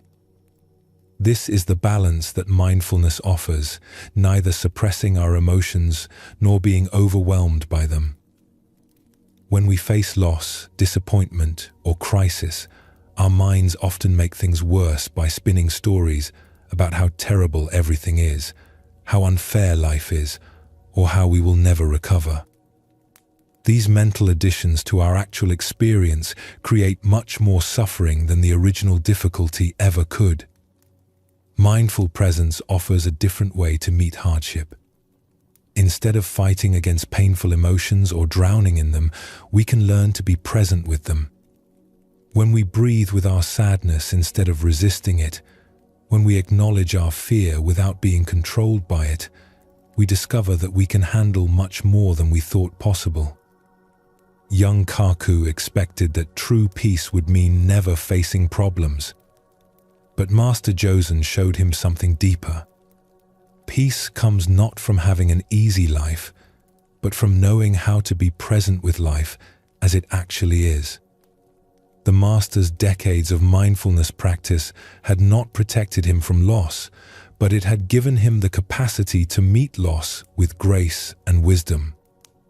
Notice any sounds around you right now. They arise without asking permission. They fade without needing your approval. Can you simply hear them without judging them as pleasant or unpleasant? This teaching brings enormous relief because it means we do not have to wait for life to become problem-free before we can find peace. We can learn to be at peace even in the midst of challenges by staying present for what is actually happening rather than getting lost in our stories about what is happening. Master Josen noticed the autumn leaves even while grieving because he understood something profound. The beauty of the world does not disappear when we suffer. The kindness of strangers does not vanish when we are in pain. The taste of simple food is still nourishing even when our hearts are breaking. When we stay present, we remain available to receive whatever support and goodness life offers, even in dark times. The young monk learned that his teacher's peace was not fragile or dependent on perfect conditions. It was rooted in a deep practice of presence that could weather any storm. This is the gift that mindfulness offers all of us. Not the elimination of problems, but the discovery that we can meet any problem with awareness and grace. Let your body settle a little more. Release any tension you notice in your shoulders, your jaw, your hands. Feel what it is like to simply be here, in this moment, without needing anything to be different. The gateway of this moment is always open. It does not require special conditions or perfect circumstances. Right now, regardless of what is happening in your life, you can practice being present. You can feel your breath. You can notice sensations in your body. You can hear sounds around you. You can be here fully for this one moment. And when we string together enough of these moments of presence, something remarkable happens. The racing mind begins to settle. The constant anxiety about past and future starts to fade. We discover that this moment, met with full attention, is actually enough. Not perfect, perhaps. Not free of difficulty, but workable, manageable, even sometimes surprisingly peaceful. Taro learned this through the simple act of truly tasting tea. Master Josen demonstrated it even in the face of profound loss. And you too can discover it right now by bringing your attention fully to whatever is here. The breath moving through your body, the feeling of being supported, the sounds in your environment, the simple fact of being alive and aware in this moment. This is not a complicated teaching. It is perhaps the simplest teaching in all of Zen Buddhism. Be here. Pay attention. Notice what is actually happening rather than what you think should be happening. And in that simple act of presence, discover the peace that has been available all along, hidden beneath the constant thinking mind. The gateway of this moment invites you to step out of the stream of endless thoughts about past and future and to rest in the only time that actually exists. Now, this breath, this sensation, this moment of awareness. Everything else is memory or imagination. But this is real. This is alive. This is where peace lives. Let yourself rest in this understanding. You do not need to be anywhere else or be anyone else. You do not need to solve all your problems or figure out your entire future. You simply need to be here, now, as completely as you can. And in that presence, you will find the peace you have been seeking, not as something you must achieve, but as something that naturally arises when you stop running and finally come home to this moment. There is a teaching in Zen Buddhism that seems paradoxical at first. It says that we must learn to let go, to release our grip on things, to practice non-attachment.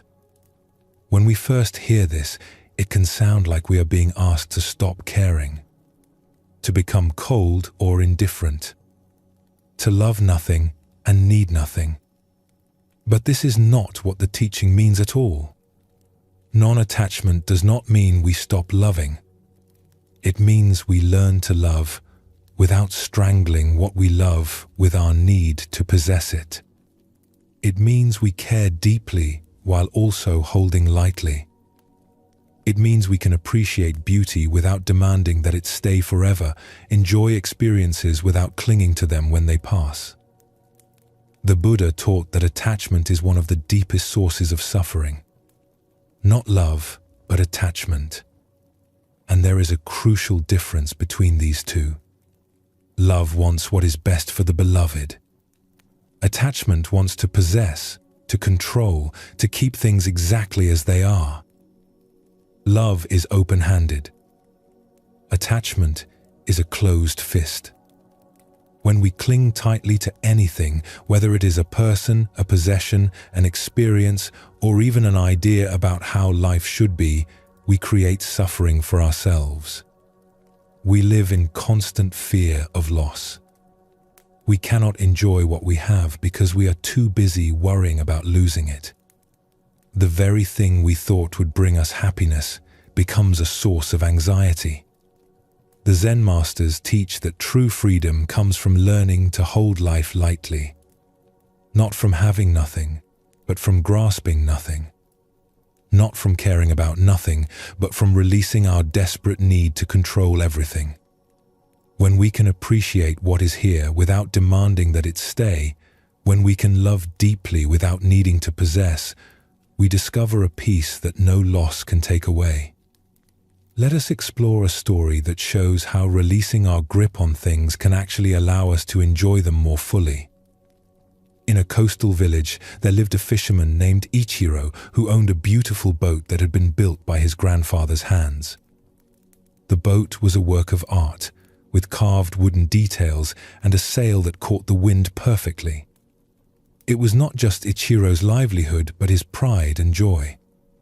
He would spend hours each week polishing its wood and mending its nets, keeping everything in pristine condition. Ichiro was known throughout the village as the most successful fisherman. His nets always seemed to find the richest schools of fish, and his knowledge of the ocean's moods was unmatched. Other fishermen would watch him launch his boat each morning and hope to learn from his methods. But despite his success, Ichiro had become anxious and unhappy. He had grown so attached to his boat and his reputation that fishing was no longer enjoyable. Every morning he would wake up worried about the weather, concerned about whether the fish would be running, fearful that something might damage his precious boat. He would spend the night before each fishing trip checking and rechecking his equipment, unable to sleep for all his planning and worrying. On the water, his attachment to catching fish made him tense. He would become frustrated when other fishermen had good luck in areas where he found nothing. He would cut his trips short if the fishing seemed slow, afraid to waste time, or push himself to exhaustion when the fish were biting, terrified to miss any opportunity. One morning, Ichiro discovered that his boat had been taken during the night. Someone had cut the rope and sailed it away while the village slept. Ichiro stood on the dock, staring at the empty space, feeling as if his whole identity had vanished with the boat. The other fishermen felt sorry for Ichiro and offered to help, but most of their boats were barely large enough for one person. Only old Saburo, whose tiny, weathered fishing boat was held together with patches and repairs, offered to take Ichiro out with him. Ichiro had always looked down on Saburo's poor equipment and modest catches. The old man's boat looked like it might fall apart at any moment, and his nets were so old and mended that they seemed to be made more of patches than original material. But with no other options, Ichiro reluctantly accepted the offer. As they paddled out in Saburo's small boat, Ichiro felt embarrassed and worried. How could he catch fish with such inadequate equipment? What if other fishermen saw him in this pathetic vessel? His reputation would be ruined. But something unexpected happened once they reached the fishing grounds. Without his perfect boat and carefully maintained equipment to worry about, Ichiro found himself paying attention to things he had never noticed before. He watched the way Saburo read the water, not through complicated analysis, but through simple, quiet observation. The old man would sit perfectly still for long minutes, just listening to the rhythm of the waves and feeling the movement of the current. When he cast his patched nets, he did so without any sense of urgency or attachment to the outcome. If the nets came up empty, he would simply try another spot. If they came up full, he would smile quietly and continue his work. "Saburo," Ichiro asked, "are you not worried that your nets might tear? They look like they could fall apart at any moment." The old man chuckled softly. "They might. They have torn many times before, and I have mended them. If they tear today, I will mend them tonight. If they fall apart completely, I will make new ones. The fish do not care how pretty the nets are. As the day progressed, Ichiro found himself relaxing in a way he had not experienced in years. Without his own equipment to maintain and protect, he could simply focus on the experience of fishing itself. He began to remember why he had loved being on the water as a child before fishing became about success and reputation. To his amazement, they caught more fish that day than he had caught in weeks with his sophisticated boat and equipment. But more importantly, he enjoyed the experience in a way he had almost forgotten was possible. "How is this happening?" Ichiro asked Saburo as they hauled in another net full of fish. "Your equipment is so simple and worn, but we are having such success." Saburo smiled as he worked. "Maybe it is because I am not afraid of losing anything. My boat is already old and patched, so I do not worry about scratching it. My nets are already mended, so I do not fear tearing them. When you are not protecting anything, you can focus completely on what you are doing." That evening, as they returned to shore, Ichiro realized that the loss of his boat had freed him from something he had not even known was imprisoning him.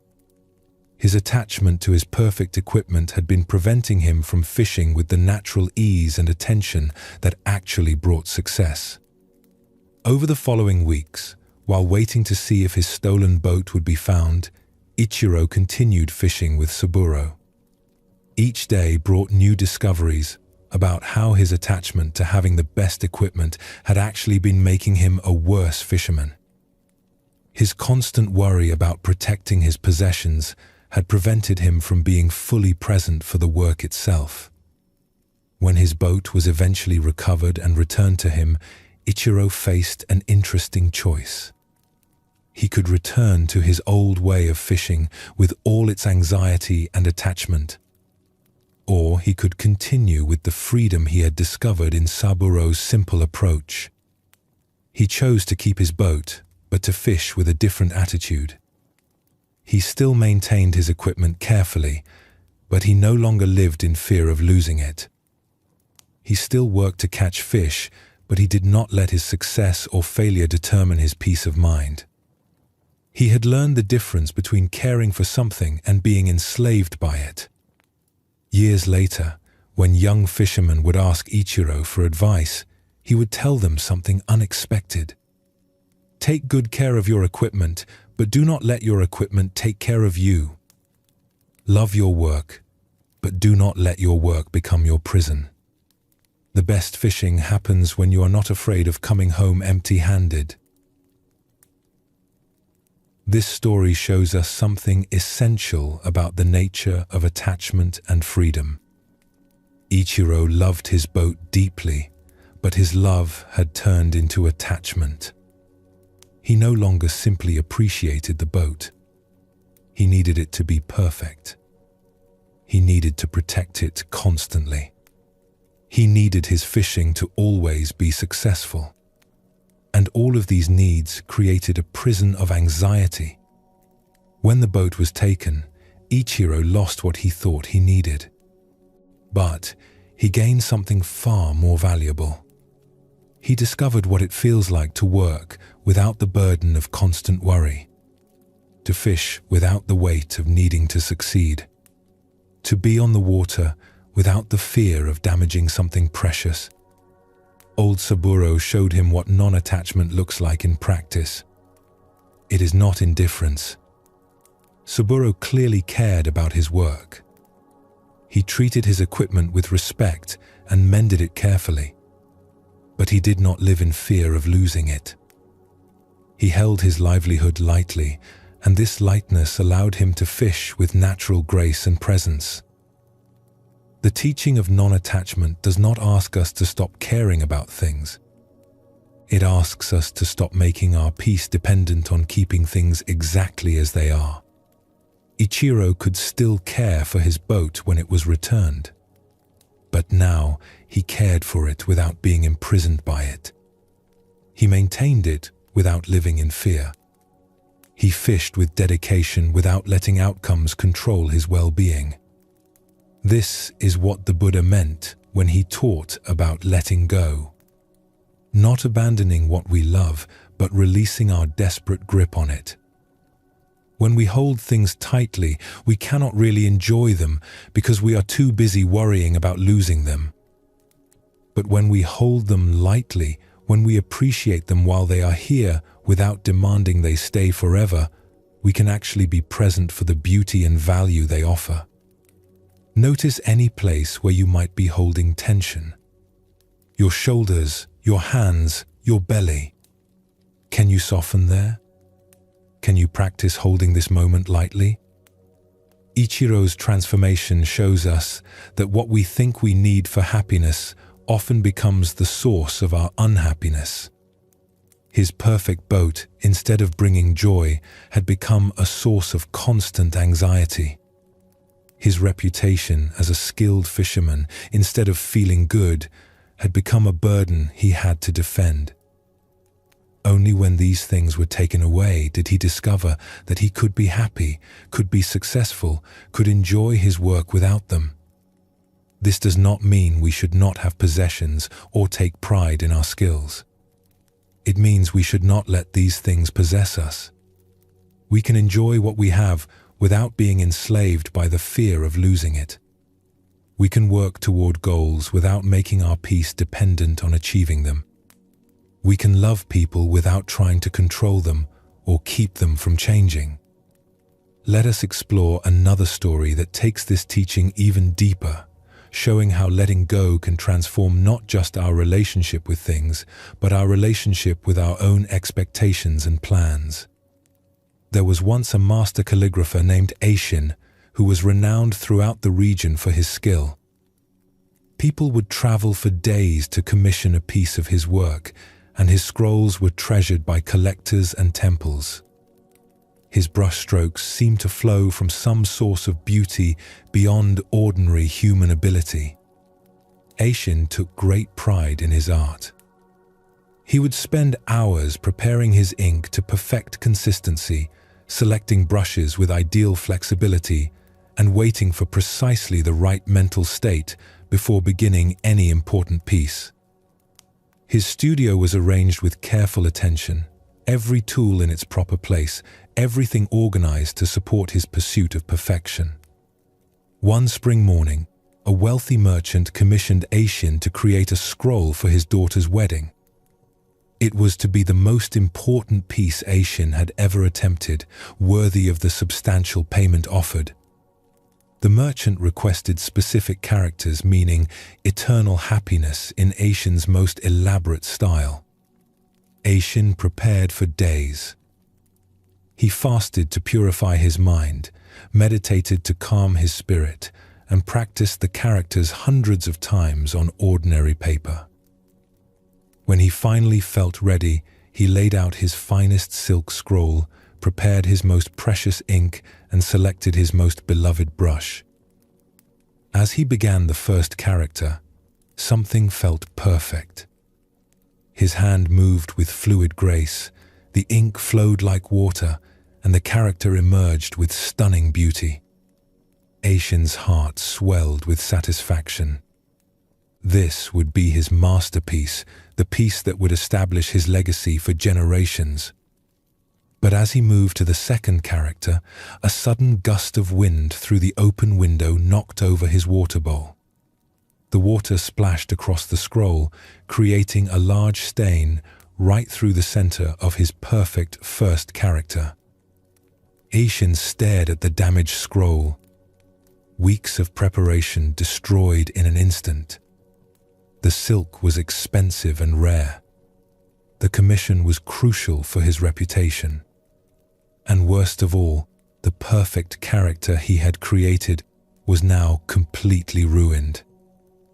His first impulse was to rage at the wind, at his carelessness in leaving the window open, at the terrible timing. He could try to clean the scroll, but the damage was permanent.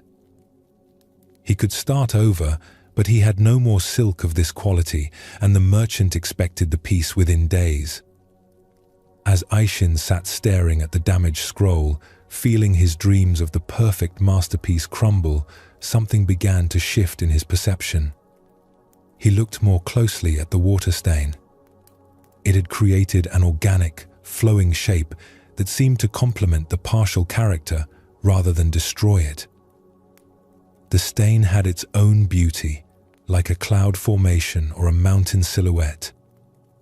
Instead of throwing the scroll away in frustration, Aishin picked up his brush again.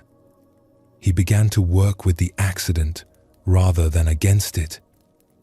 He incorporated the water stain into his design, using it as the foundation for an entirely different kind of composition. Where he had planned formal perfection, he now created something spontaneous and alive. The characters he painted around and through the stain had a freedom and energy unlike anything he had ever produced. Instead of trying to control every brushstroke, he let his hand respond to what was already on the silk. The accident became a partner in creation rather than an enemy of it. When Aishin finished, he had created something far more beautiful than his original plan. The piece had life and movement that his careful, controlled work had never achieved. The water stain, which had seemed like complete disaster, had freed him from his perfectionism and allowed his true artistic spirit to emerge. The merchant was amazed when he saw the finished work. "Master Aishin," he said, "I have seen many examples of your art, but this is beyond anything you have created before. How did you achieve such natural beauty?" Aishin smiled, remembering his initial horror at the accident. "I stopped trying to create perfection and started allowing perfection to create itself.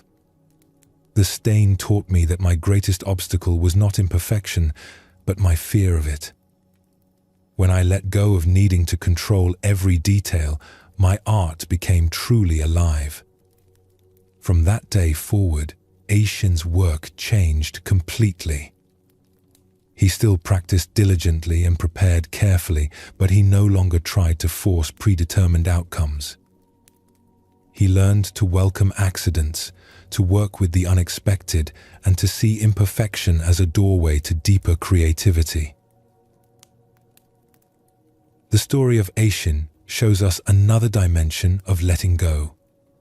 His attachment was not to a physical object, but to an idea of how things should be. He had a perfect image in his mind of what his masterpiece would look like, and he was determined to make reality match that image. When the water spilled and destroyed his plan, he had a choice. He could have remained attached to his original vision, seeing the accident as pure disaster. He could have tried to fight against what had happened, wasting energy on anger and regret. But instead, he chose to let go. He released his grip on how things should be and opened himself to how things actually were. This letting go did not mean giving up or becoming careless.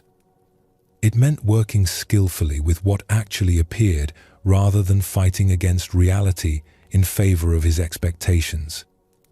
And in that release, in that willingness to collaborate with accident rather than control everything, he created something more beautiful than his carefully controlled plan could have produced. This teaching reaches into every corner of our lives. How often do we suffer because reality does not match our expectations? How often do we miss opportunities for joy because we are too focused on how things should be to notice how they actually are? How much energy do we waste trying to force outcomes instead of responding creatively to what actually happens? The Buddhist path teaches us that our greatest suffering comes from fighting reality. Not from reality itself, but from our insistence that it should be different. When Aishin stopped battling the water stain and started working with it, he discovered possibilities he never could have imagined. When we stop demanding that life match our plans and start engaging creatively with what actually shows up, we find a freedom and aliveness that no amount of control could provide. Let your jaw relax. Let your tongue rest softly in your mouth. Feel what it is like to release the constant effort of trying to make everything just right. This is why letting go is so central to finding deep peace. It is not about giving up on life or becoming passive. It is about recognizing that our tight grip on how things should be often prevents us from seeing how beautiful they already are. It is about trusting that life knows something about unfolding that our worried minds cannot grasp. Both Ichiro and Ishin discovered this truth. The fisherman learned that his attachment to his perfect boat was preventing him from fishing with natural ease. The calligrapher learned that his attachment to perfection was preventing him from creating truly perfect art. Both found freedom not by getting what they wanted, but by releasing their desperate need to control outcomes. The peace that comes from this understanding is profound because it does not depend on circumstances being a certain way. Whether the boat is stolen or safe, whether the water spills or not, we can find our way to contentment by working skillfully with whatever appears. We can love our boats and care for our art while also remaining free from the anxiety that comes with clinging. Notice the sounds around you. They come and go without your permission. Can you let them be without trying to hold onto the pleasant ones or push away the unpleasant ones? This gateway of release invites us into a different way of being in the world. Not indifferent, but engaged without attachment. Not careless, but caring without clinging. Not passive, but active in a way that flows with life rather than fighting against it. When we learn to hold life lightly, something remarkable happens. The things we love do not become less precious. They become more precious because we can actually appreciate them fully while they are here. The experiences we enjoy do not become less meaningful. They become more meaningful because we are not wasting our enjoyment worrying about when they will end. Old Saburo fishing in his patched boat, not worried about tearing his nets. Master Aishin working with the water stain instead of against it. Both show us what it looks like to engage fully with life while remaining free from the anxiety of control. Both teach us that the deepest satisfaction comes not from having everything go according to our plans, but from meeting whatever happens with wisdom and grace. As you rest here now, feel into this teaching about letting go. Notice any places in your life where you might be gripping too tightly, where your fear of loss or imperfection might be creating unnecessary suffering. What would it feel like to soften that grip, just a little? This is not about becoming careless with what you love. It is about loving without strangling, caring without controlling, engaging without demanding. When we can hold what we value with open hands rather than closed fists, we discover that we have not lost anything. We have gained the freedom to truly enjoy what we have without the constant fear of losing it. The gateway of release stands open, inviting you to step through, not into a life of having nothing, but into a life of grasping nothing.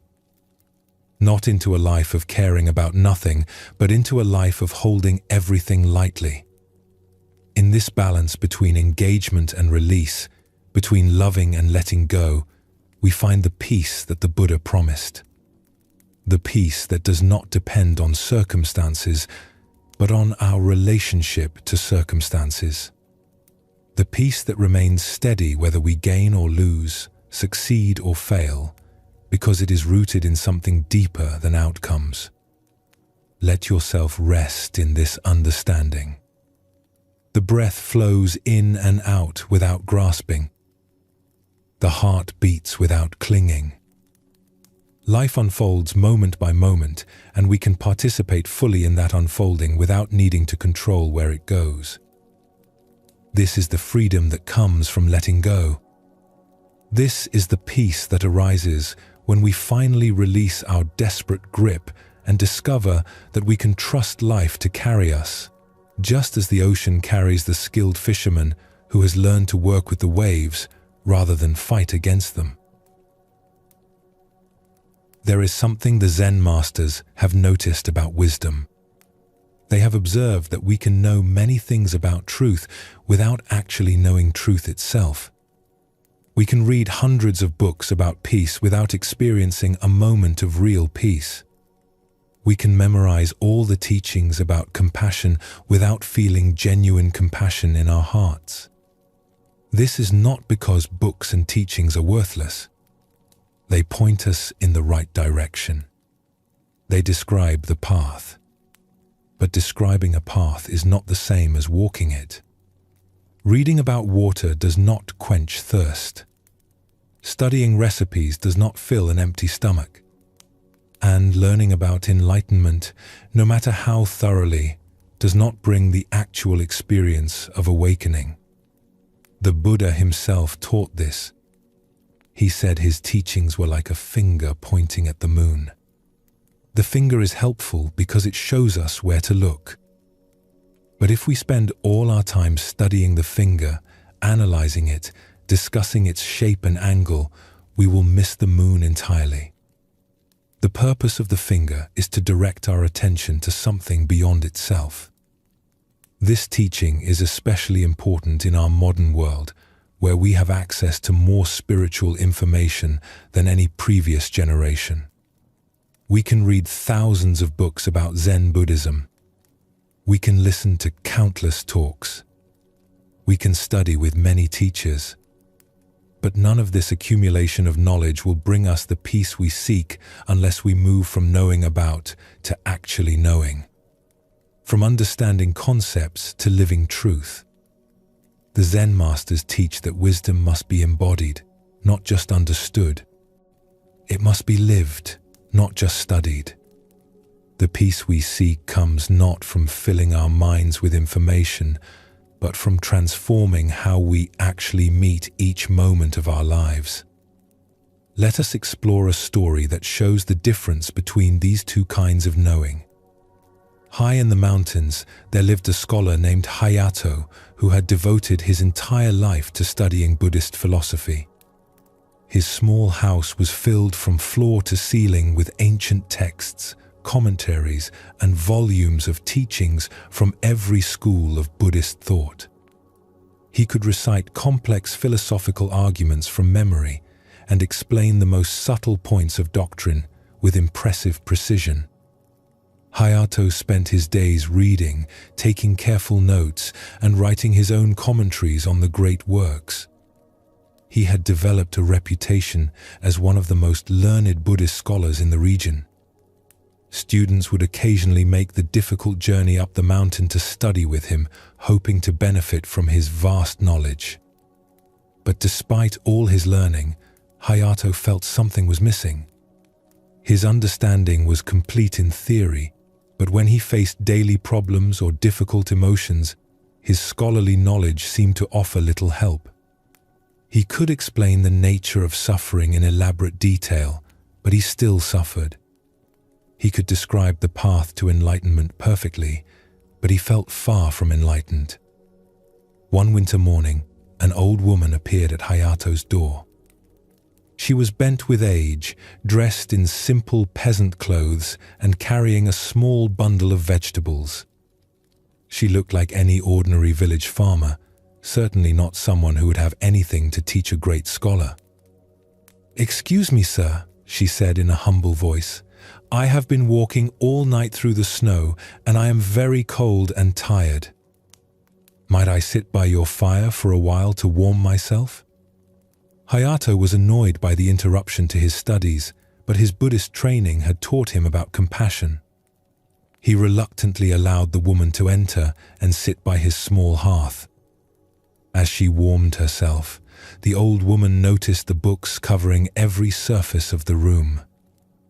"My," she said with apparent amazement, "you must be very wise to have read so many books about Buddhism." Hayato felt a surge of pride. "Yes," he said, "I have studied Buddhist philosophy for over 30 years. I know the teachings of all the great masters. There is probably no question about Buddhist doctrine that I cannot answer." The old woman looked impressed. "How wonderful," she said. "I am just a simple farmer, but I've always wondered about something. Perhaps you could help me understand?" "Of course," Hayato said, pleased to have an opportunity to demonstrate his knowledge to someone who would surely be amazed by his wisdom. The woman was quiet for a moment, staring into the fire. Then she asked simply, "What is Buddha?" Hayato launched into an elaborate explanation. He spoke about the historical Buddha, about Buddha nature, about the different aspects of Buddha in various philosophical systems. He quoted ancient texts and cited famous masters. He covered every dimension of Buddhahood that his scholarly training had taught him. He spoke for nearly an hour. When he finished, he looked at the old woman expectantly, waiting for her to express amazement at his learning. But she simply looked confused. "I am sorry," she said apologetically, "but I still do not understand. You have told me many things about Buddha, but you have not told me what Buddha is." Hayato felt a flash of irritation. "I just explained it in great detail.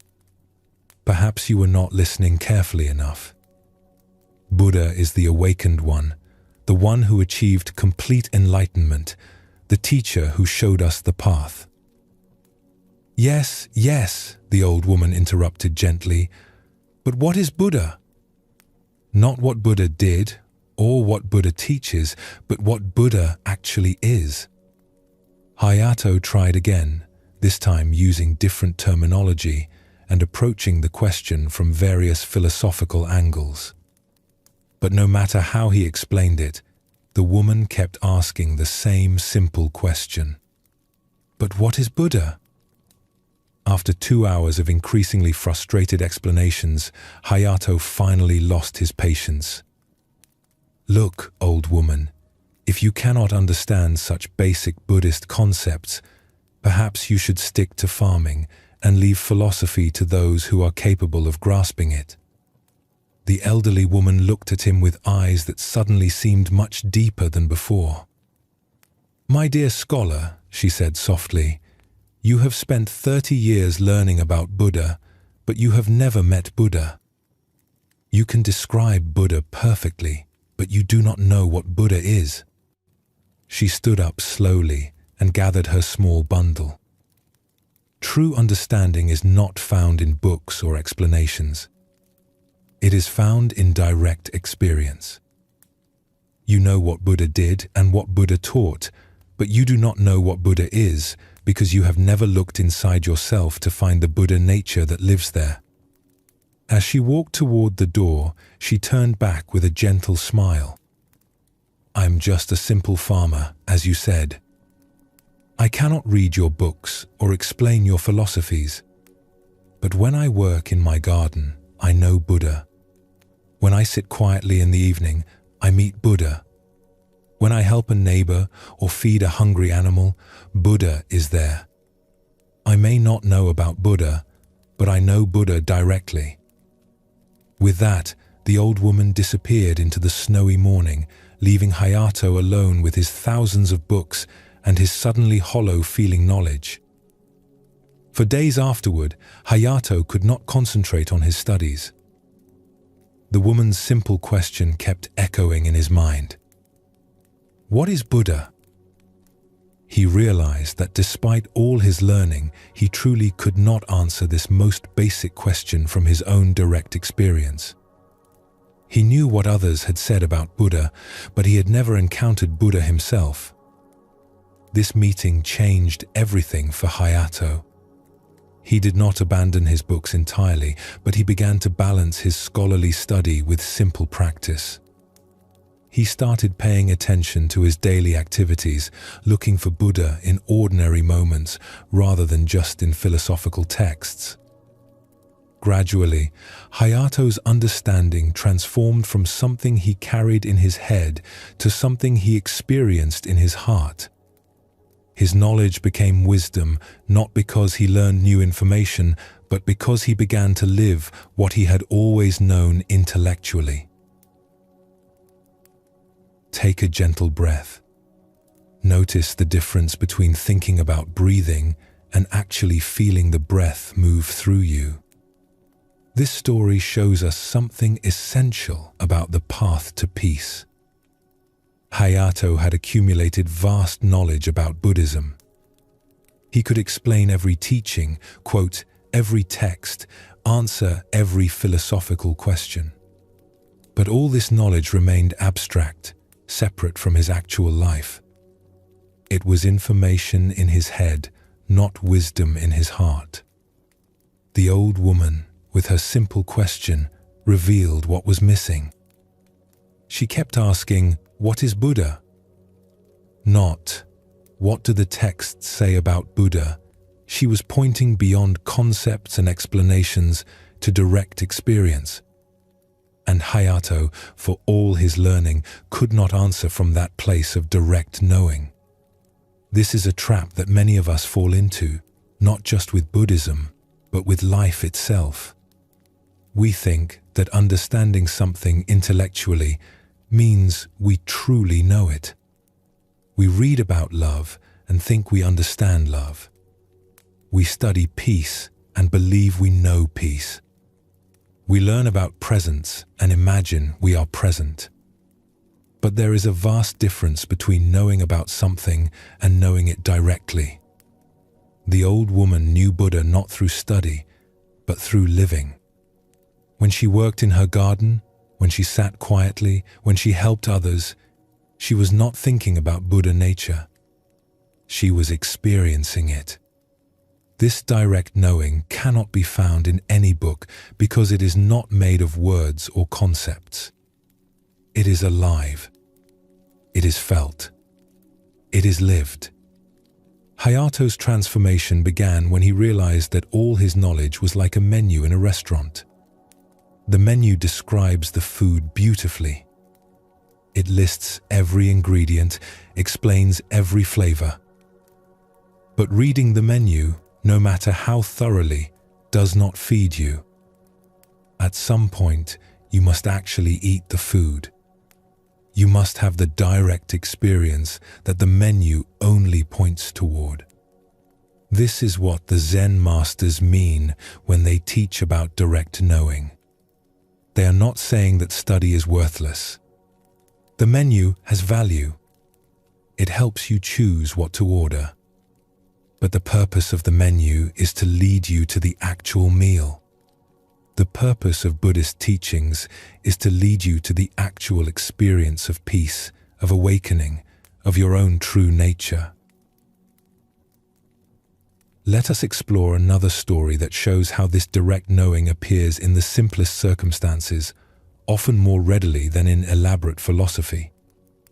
In a monastery known for scholarly debate, the monks would gather every evening after their work to discuss Buddhist philosophy. They took great pride in their intellectual understanding.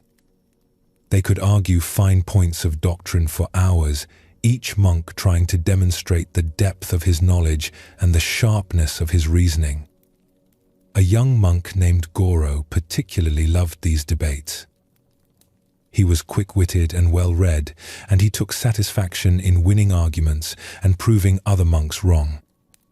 He would spend his days preparing clever points and studying obscure texts so that he could impress everyone during the evening discussions. One day, a new monk arrived at the monastery. His name was Tekken, and he seemed different from the others. He was older, perhaps in his 60s, with weathered hands that showed years of hard work. He spoke little, and during the evening debates, he would sit quietly in the back, listening carefully but never participating. This puzzled Goro. How could anyone sit through such fascinating discussions without wanting to contribute?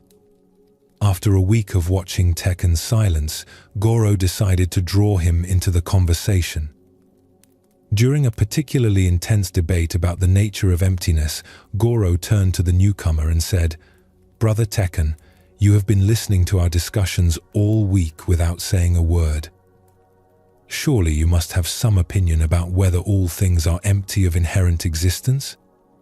All eyes turned to Tekken, who looked slightly uncomfortable at being put on the spot. He was quiet for a long moment before responding. "I am sorry, but I do not really understand what you mean by inherent existence. Could you explain it to me?" Goro was delighted. Here was a chance to display his knowledge to someone who was clearly less educated than himself. He launched into a detailed explanation of emptiness philosophy, using technical terms and citing ancient masters. He spoke for 20 minutes. When he finished, Tekken nodded slowly. "Thank you for that explanation. But I am still not sure I understand. Can you give me an example from daily life?" Goro was happy to oblige. He spent another 20 minutes providing examples and elaborating on his understanding. But when he finished, Tekken asked another simple question that showed he still did not quite grasp the concept. This pattern continued for several evenings. Tekken would ask basic questions that seemed to reveal his lack of sophisticated understanding, and Goro would respond with increasingly elaborate explanations. The other monks began to see Tekken as somewhat simple, unable to grasp the complex ideas they debated so skillfully. But something strange began to happen. As Goro tried to explain these concepts to someone who seemed to know nothing about philosophy, he found himself having to examine his own understanding more carefully. Tekken's simple questions forced him to think about what he actually meant by the words he used so confidently. One evening, Tekken asked a question that stopped Goro completely. "Brother Goro, you have explained emptiness to me many times now, and I am grateful for your patience. But I wonder, when you are not explaining emptiness, when you are just living your daily life, how does this understanding change the way you wash dishes or sweep floors?" Goro opened his mouth to answer, but no words came. He realized that, despite all his sophisticated explanations, his understanding of emptiness had never actually changed how he experienced ordinary activities. It remained an intellectual concept, separate from his lived experience. "I am not sure," he admitted, feeling embarrassed for the first time in years. Tekken smiled gently. "Thank you for your honesty. You see, I spent 40 years as a farmer before coming here. I never learned the proper names for Buddhist concepts, and I cannot engage in philosophical debates. But when I plant seeds in soil and watch them grow, I experience something that might be what you call emptiness. When I see how crops depend on sun and rain and earth and human care, I understand what you might call interdependence." He paused, looking around at the gathered monks. "I came here hoping to learn the names for what I had already experienced in my daily work. But I am starting to think that maybe the names are not the most important thing. Maybe the experience is what matters." The room fell silent. For the first time, many of the monks questioned whether their sophisticated debates were bringing them closer to wisdom or further from it. "Do not misunderstand me," Tekken continued. "I am not saying study is worthless. I am grateful for all the explanations you have given me. But I wonder if sometimes we get so interested in talking about truth that we forget to live it." From that night forward, the character of the monastery's evening gatherings began to change. Instead of trying to win debates about concepts, the monks started sharing how their understanding affected their daily experience. Instead of competing to show off their knowledge, they began asking genuine questions about how to live with greater wisdom and compassion. Goro discovered that Tekkan's simple questions had been far more valuable than all his clever arguments. By forcing him to examine what his knowledge actually meant in practical terms, the older monk had helped him begin to transform intellectual understanding into lived wisdom. The story of Tekkan and Goro shows us another dimension of this teaching about direct knowing. Goro had spent years accumulating knowledge about Buddhist philosophy. He could explain complex concepts, win debates, impress others with his understanding.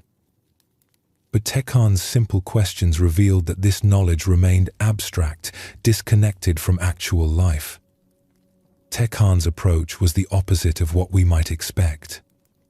Instead of trying to learn more information, he was trying to connect information to experience. Instead of seeking to impress others with knowledge, he was genuinely curious about how understanding could improve daily life.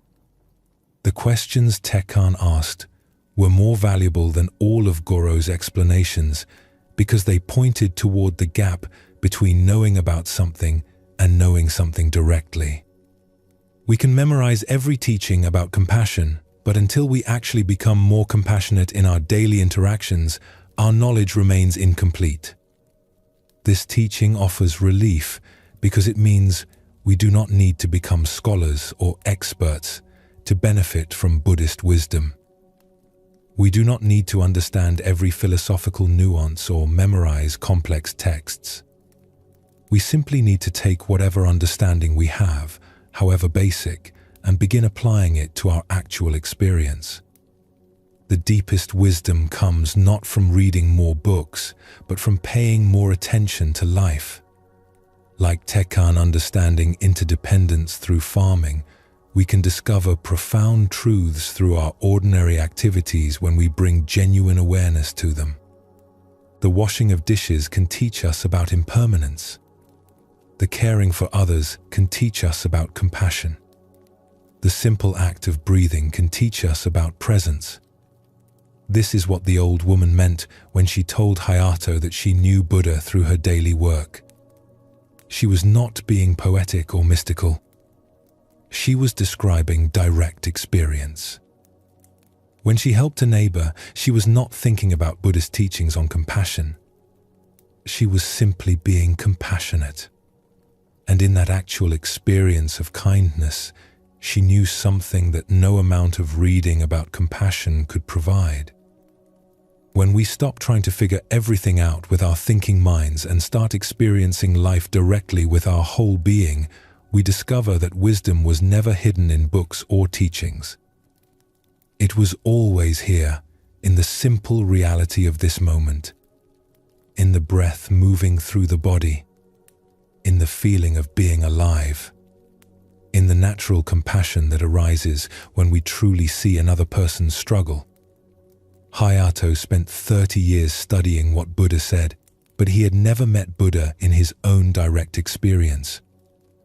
Goro could explain emptiness perfectly, but he had never experienced how that understanding might transform ordinary activities.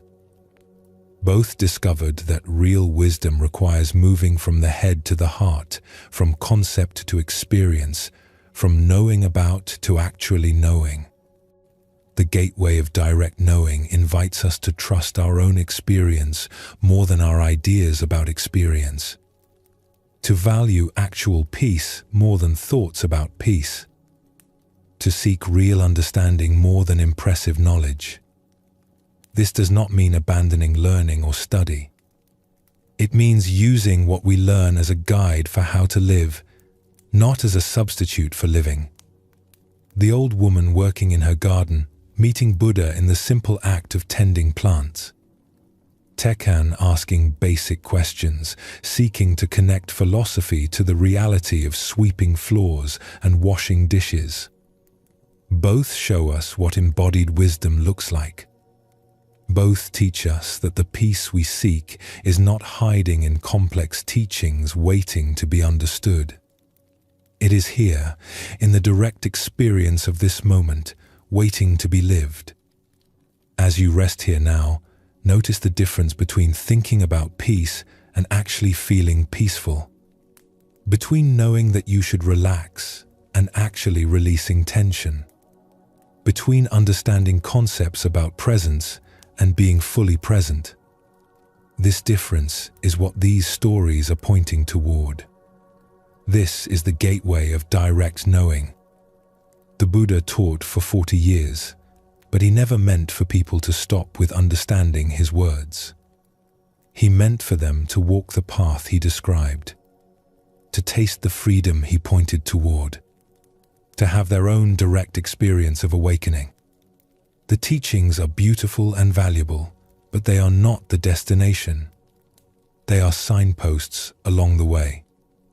Let yourself rest in this understanding now. You already know more than you think you know.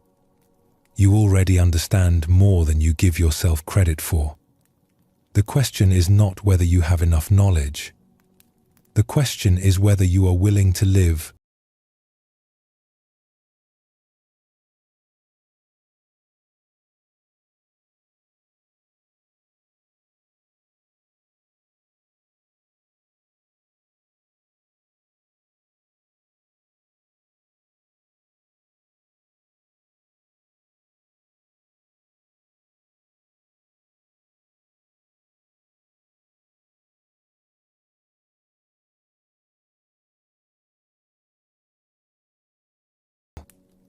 as simple as breathing, as immediate as this moment, as close as your own heartbeat. We have traveled together through many teachings. We have explored impermanence and learned to trust the flow of change. We have opened the tender heart to compassion for ourselves and others. We have discovered that we are not as separate as we think. We have practiced being fully present for this moment. We have learned to hold life lightly, releasing our desperate grip. We have moved from knowing about to actually knowing. All of these gateways, all of these teachings, all of these stories have been pointing to one simple truth. The peace you seek is already here. It is not hidden. It is not far away. It is not something you must achieve through years of practice or perfect understanding. It is here, now, closer than your own breath. This is perhaps the most profound teaching in all of Zen Buddhism and also the most easily missed. We are so accustomed to seeking, to striving, to trying to become better that we overlook what is already present. We are like someone searching frantically for glasses that are resting on top of their head. The very thing we seek is what we are looking through. The Buddha sat under a tree and saw the morning star, and in that moment he awakened. But he did not become something he was not before. He simply recognized what had always been true.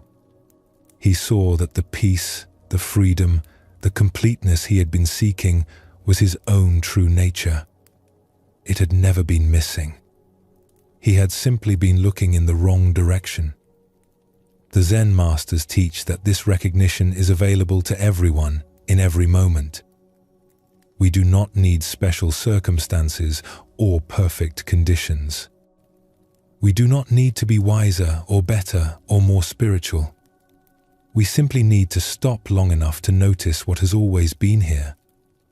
Like the stars that shine during the day but are hidden by the brightness of the sun, our true nature is always present, simply waiting to be recognized.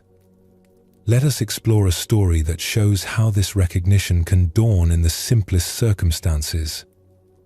A young monk named Eiji had devoted his life to seeking enlightenment. He had studied at many temples, practiced with various teachers, and read countless texts about the path to awakening. He was sincere and dedicated, rising early each morning to meditate, spending long hours in practice, always searching for the profound realization that would finally bring him peace. But despite years of effort, A.G. felt no closer to his goal. Other monks spoke of profound insights and mystical experiences, but these eluded him. He began to believe that something was wrong with him, that he was somehow not suited for spiritual practice, that enlightenment was meant for others, but not for him. One spring morning, discouraged and exhausted from years of seeking, A.G. decided to leave the monastery and travel in search of a truly enlightened master. Someone who could give him the final teaching he needed, the missing piece that would unlock the door to awakening. He walked for many days, asking in each village if anyone knew of an enlightened teacher. Most people shook their heads or pointed him toward other monasteries. But in one small village, an old shopkeeper told him about a woman who lived in a simple cottage at the edge of town. "Her name is Chio," the shopkeeper said. "She is just an old woman who tends her garden and sits on her porch. But there is something about her, a peace. People say she is wise, though she has never claimed to be a teacher." A.G. found the cottage easily. It sat at the end of a quiet lane, surrounded by a well-tended garden. On the wooden porch, an elderly woman sat in the morning light, a cup of tea in her weathered hands. She looked up as A.G. approached, her face serene and welcoming. "Excuse me, honored grandmother," A.G. said, bowing respectfully. "I am searching for an enlightened teacher. The shopkeeper suggested I speak with you." Chio smiled gently. "Please, sit. You look tired from your journey." A.G. settled on the porch steps, grateful for the invitation to rest. "I have been seeking enlightenment for many years," he explained. "I have practiced diligently, studied with many teachers, but I still feel far from awakening. I am looking for someone who truly understands the deepest teachings, someone who can show me what I am missing." "And what do you think you are missing?" Chio asked, taking a slow sip of her tea. "The experience of enlightenment," A.G. said. "The profound realization that brings lasting peace. I know it exists because the texts describe it. But I have never experienced it myself." Chio was quiet for a moment, looking out at her garden where morning light touched the leaves of vegetables growing in neat rows. "Tell me, what does this moment feel like to you right now?" A.G. was surprised by the question. "What do you mean?" "Right now, sitting here on this porch, what is your actual experience?" A.G. paid attention to what he was feeling. "I am tired from walking. The morning air feels cool. I can hear birds singing. The porch is comfortable to sit on." "And in this moment, are you suffering?" A.G. thought about it. "No, not right now." "Are you confused about what is real?" "No, I can see and feel everything clearly." "Are you failing to be alive, to be aware, to be present?" "No, I am here. I am aware." Chio smiled. "Then what exactly are you seeking?" The question landed like a stone in still water. A.G. opened his mouth to answer, but found he had no words. In this moment, he was not suffering. He was not confused. He was simply here, aware, alive. What was missing? "I have been sitting on this porch every morning for 40 years, Chio said softly. Watching the sun rise, feeling the air change with the seasons, listening to birds and wind and rain. Each morning is the same. Each morning is completely new. And each morning I discover that everything I need is already here." She gestured to the garden, to to the sky, to Eiji himself. You asked about enlightenment as if it is something far away that you must travel to find. But what if it is simply this? Simply being aware, simply being alive, simply meeting this moment without needing it to be different? Eiji felt something shift inside him. For years, he had been seeking a special experience, a dramatic realization, some feeling that would prove he had finally arrived. But sitting on this simple porch with this ordinary old woman, he suddenly saw the absurdity of his search. He had been complete all along. The awareness that was seeking enlightenment was itself the enlightenment he sought. But the text described profound experiences, Eiji protested weakly. Visions, insights, transformations. Some people have such experiences, Chiyo agreed. But they are not the point. They are like beautiful scenery along a road. The scenery may be lovely, but it is not the destination. The destination is simply arriving here, fully, in this moment that is always available. She poured another cup of tea and offered it to Eiji. When you drink this tea, do you need a special experience to make the drinking real? Or is the simple act of tasting, swallowing, feeling the warmth, is that not enough? Eiji accepted the cup and drank slowly. The tea was bitter and sweet at the same time. It warmed his throat. It was just tea, nothing special. And yet, paying full attention to it, it was completely satisfying. Complete in itself. You have spent years preparing for enlightenment, Chiyo said. But enlightenment is not something you prepare for. It is something you recognize. Like recognizing an old friend you had forgotten. It was always here. You simply stopped looking long enough to see. Eiji stayed with Chiyo for 3 days. Not to receive special teachings or learn secret practices, but simply to sit with her, to help with simple tasks, to eat meals together, to watch the light change across the garden.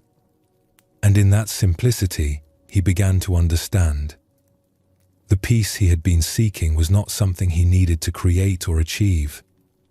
It was the natural state of awareness itself when it stopped seeking. The enlightenment he had been chasing was simply the recognition that there was nowhere to go, nothing to become, nothing missing from this moment.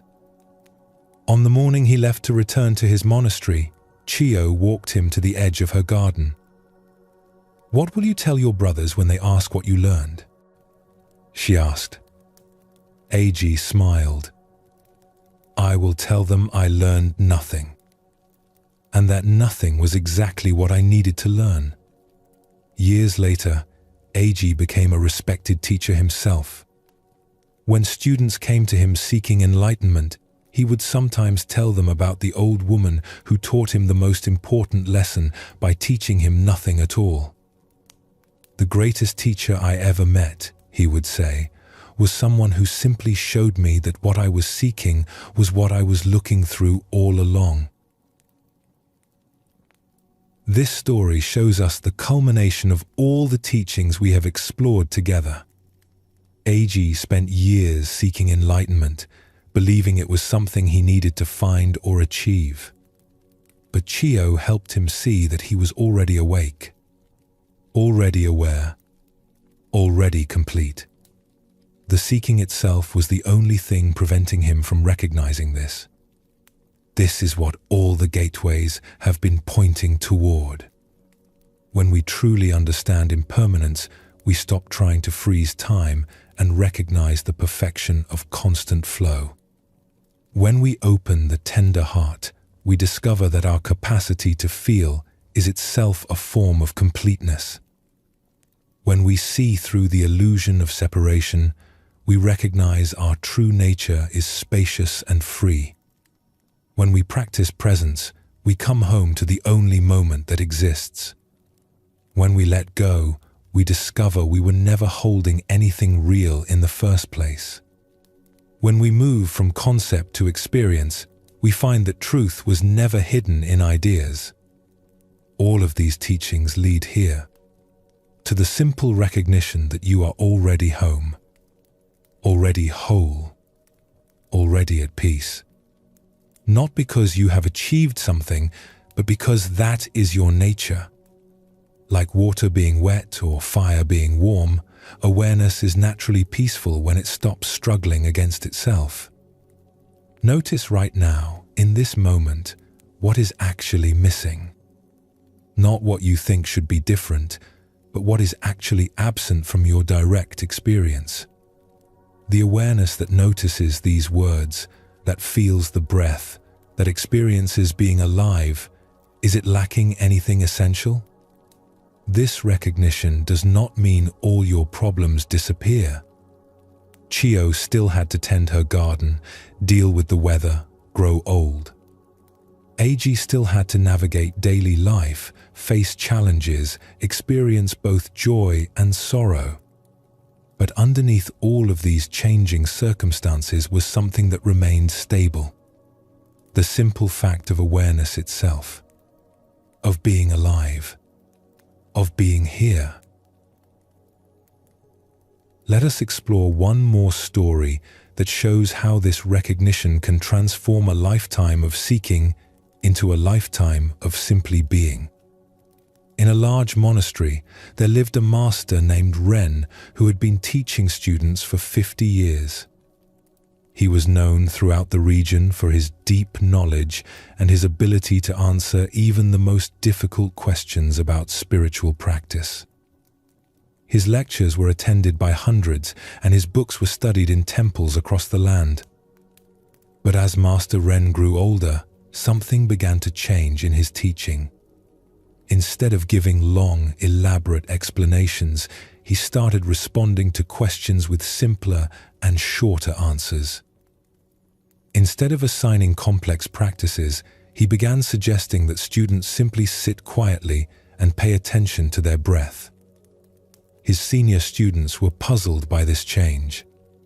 They had come expecting profound teachings and sophisticated practices, but their master seemed to be offering them nothing but basic instructions they had learned years earlier. One evening, a senior student approached Master Ren with concern. "Master, forgive me for asking, but your recent teaching seems so different from before. Have you forgotten the deeper aspects of the Dharma? Are you feeling well?" Master Ren invited his student to sit with him on the temple porch, where they could watch the evening stars begin to appear in the darkening sky. "Tell me," the master said, "when you first came to study here 20 years ago, what were you seeking?" "I was seeking enlightenment, liberation from suffering, understanding of ultimate reality," the student replied. "And have you found these things?" The student hesitated. "I have learned much, and my practice has deepened, but I still feel like there is something more I need to understand or achieve." Master Ren pointed to a bright star that had just become visible. "Do you see that star?" "Yes, Master." "What is it doing?" The student looked confused. "It is shining." "Is it trying to shine? Is it working hard to be bright?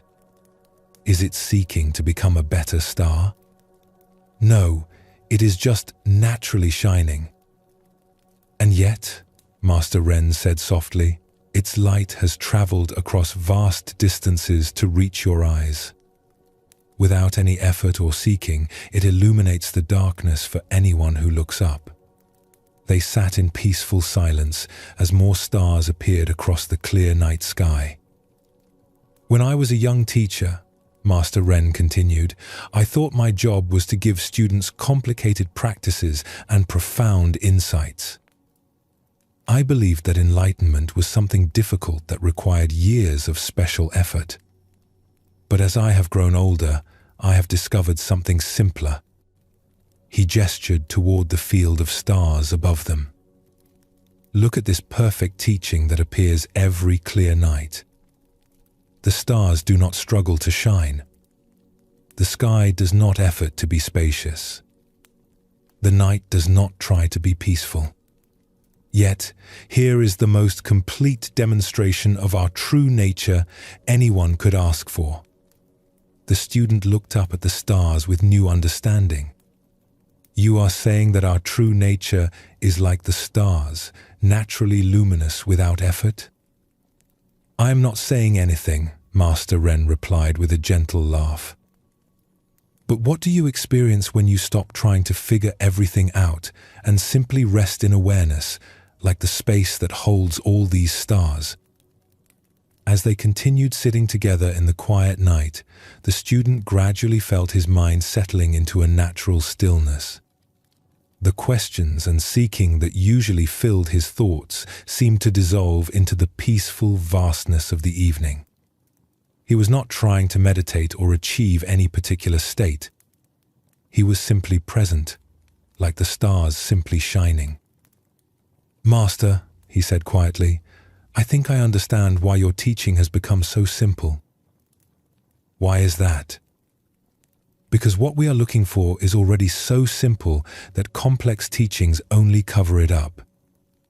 Master Ren nodded. "After 50 years of teaching, I have learned that the most profound truth is the most obvious one. Students come seeking complicated wisdom, but what they really need is to remember how to rest in their own natural awareness." He stood slowly, preparing to go inside for the evening. The stars have been giving the same teaching every night for millions of years. They shine simply because that is their nature, not because they are trying to achieve anything.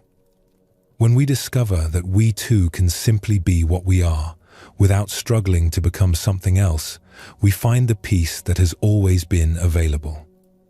That night, the student slept more deeply than he had in years. Not because he had learned something new, but because he had finally relaxed into something old and natural and always present. He had discovered that the peace he had been seeking was the peace of awareness itself, not as an achievement, but as his fundamental nature. Breathe naturally. Feel how awareness is already here, already peaceful, not needing anything added or taken away. The story of Master Ren shows us how a lifetime of teaching can lead to the simplest truth. After 50 years of explaining complex philosophy and assigning elaborate practices, he discovered that what he had been trying to lead people toward was so simple that all the complexity was actually hiding it. Like stars that shine naturally without trying, our true nature is already complete, already peaceful, already aware. We do not need to add anything to it or achieve anything special. We simply need to recognize what has always been here. This is why Master Ren's teaching became simpler over time. Not because he forgot the complex teachings, but because he saw more clearly what those teachings were pointing toward. All the philosophy, all the practices, all the explanations were just different ways of saying, "Look here. See what you already are. Recognize the peace that is your nature." The young student expected that after 20 years of practice, he would need even more advanced teachings. But what he actually needed was to stop seeking and start recognizing. To stop trying to become enlightened and start noticing that awareness itself is already awake. This is the gateway of coming home. Not arriving somewhere new, but recognizing where you have always been. Not becoming something different, but seeing clearly what you already are. Not achieving peace after years of effort, but discovering that peace is your natural state when you stop struggling. Feel the simple fact of being aware right now. This awareness that experiences these words, that feels the body, that knows you are alive, is it not already complete? Is it waiting to become enlightened? Or is it already the enlightenment you seek? Everything we have explored in this journey together has been pointing here. The impermanence that teaches us to trust. The suffering that opens the heart. The recognition of no separation. The practice of presence. The art of letting go. The wisdom of direct knowing. All of these are not steps on a long journey to somewhere else. They are all different ways of recognizing what is already here. Chio, sitting on her porch for 40 years, discovering each morning that everything she needs is already present. Master Ren simplifying his teachings after 50 years, recognizing that the profound is obvious. Eiji discovering that the enlightenment he sought was what he was seeking through. All of them found the same truth in different ways. The truth that you are already home. This does not mean your life becomes perfect. You will still face challenges, experience both joy and sorrow, navigate difficulties. But underneath all of these changing circumstances is something that does not change. The simple awareness that experiences everything. The consciousness that is reading these words right now. The presence that has been here your entire life, witnessing everything, never absent, never truly troubled. Let your body sink a little deeper into rest. Feel how you are held by this moment, by awareness itself, without needing to do anything or become anyone. The seeking can stop now. Not because you have finally achieved what you were seeking, but because you recognize that seeking was looking for something that was never actually lost. Like Eiji searching for glasses that were on his head, we have been looking everywhere for a peace that was looking through us all along. This recognition is gentle. It is not dramatic or special. It is like coming home after a long journey and finding everything exactly where you left it. Familiar. Simple. Complete. The door was never locked. You simply forgot that home was always available. All the teachings of Zen Buddhism, all the stories and practices and wisdom accumulated over centuries point toward this moment. This simple, ordinary, completely extraordinary moment of being aware, being alive, being here. Nothing needs to be added. Nothing needs to be achieved. You are already what you have been seeking. The gateway of coming home stands open. Not because you have finally earned the right to enter, but because it was never closed. You are already inside, already home, already at peace. You simply need to recognize this truth. To stop seeking long enough to see what has always been here. Rest in this understanding. Let it settle into you like gentle rain soaking into earth. The peace you seek is not somewhere else, not in some future moment after you have practiced enough, or understood enough, or become enough. It is here, now, in the simple fact of your own awareness. Complete. Whole. Already home. This is the final gateway. Or perhaps it is the recognition that there were never any gates at all, only the journey of returning to where you have always been. Like the stars that shine without effort, like awareness itself that is naturally peaceful, you are already what you have been seeking. Simply recognize this truth, and the seeking can finally come to rest. We have walked together through ancient wisdom that has guided countless hearts toward peace.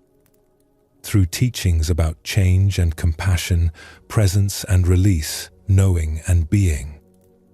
All of these words, all of these stories have been pointing beyond themselves.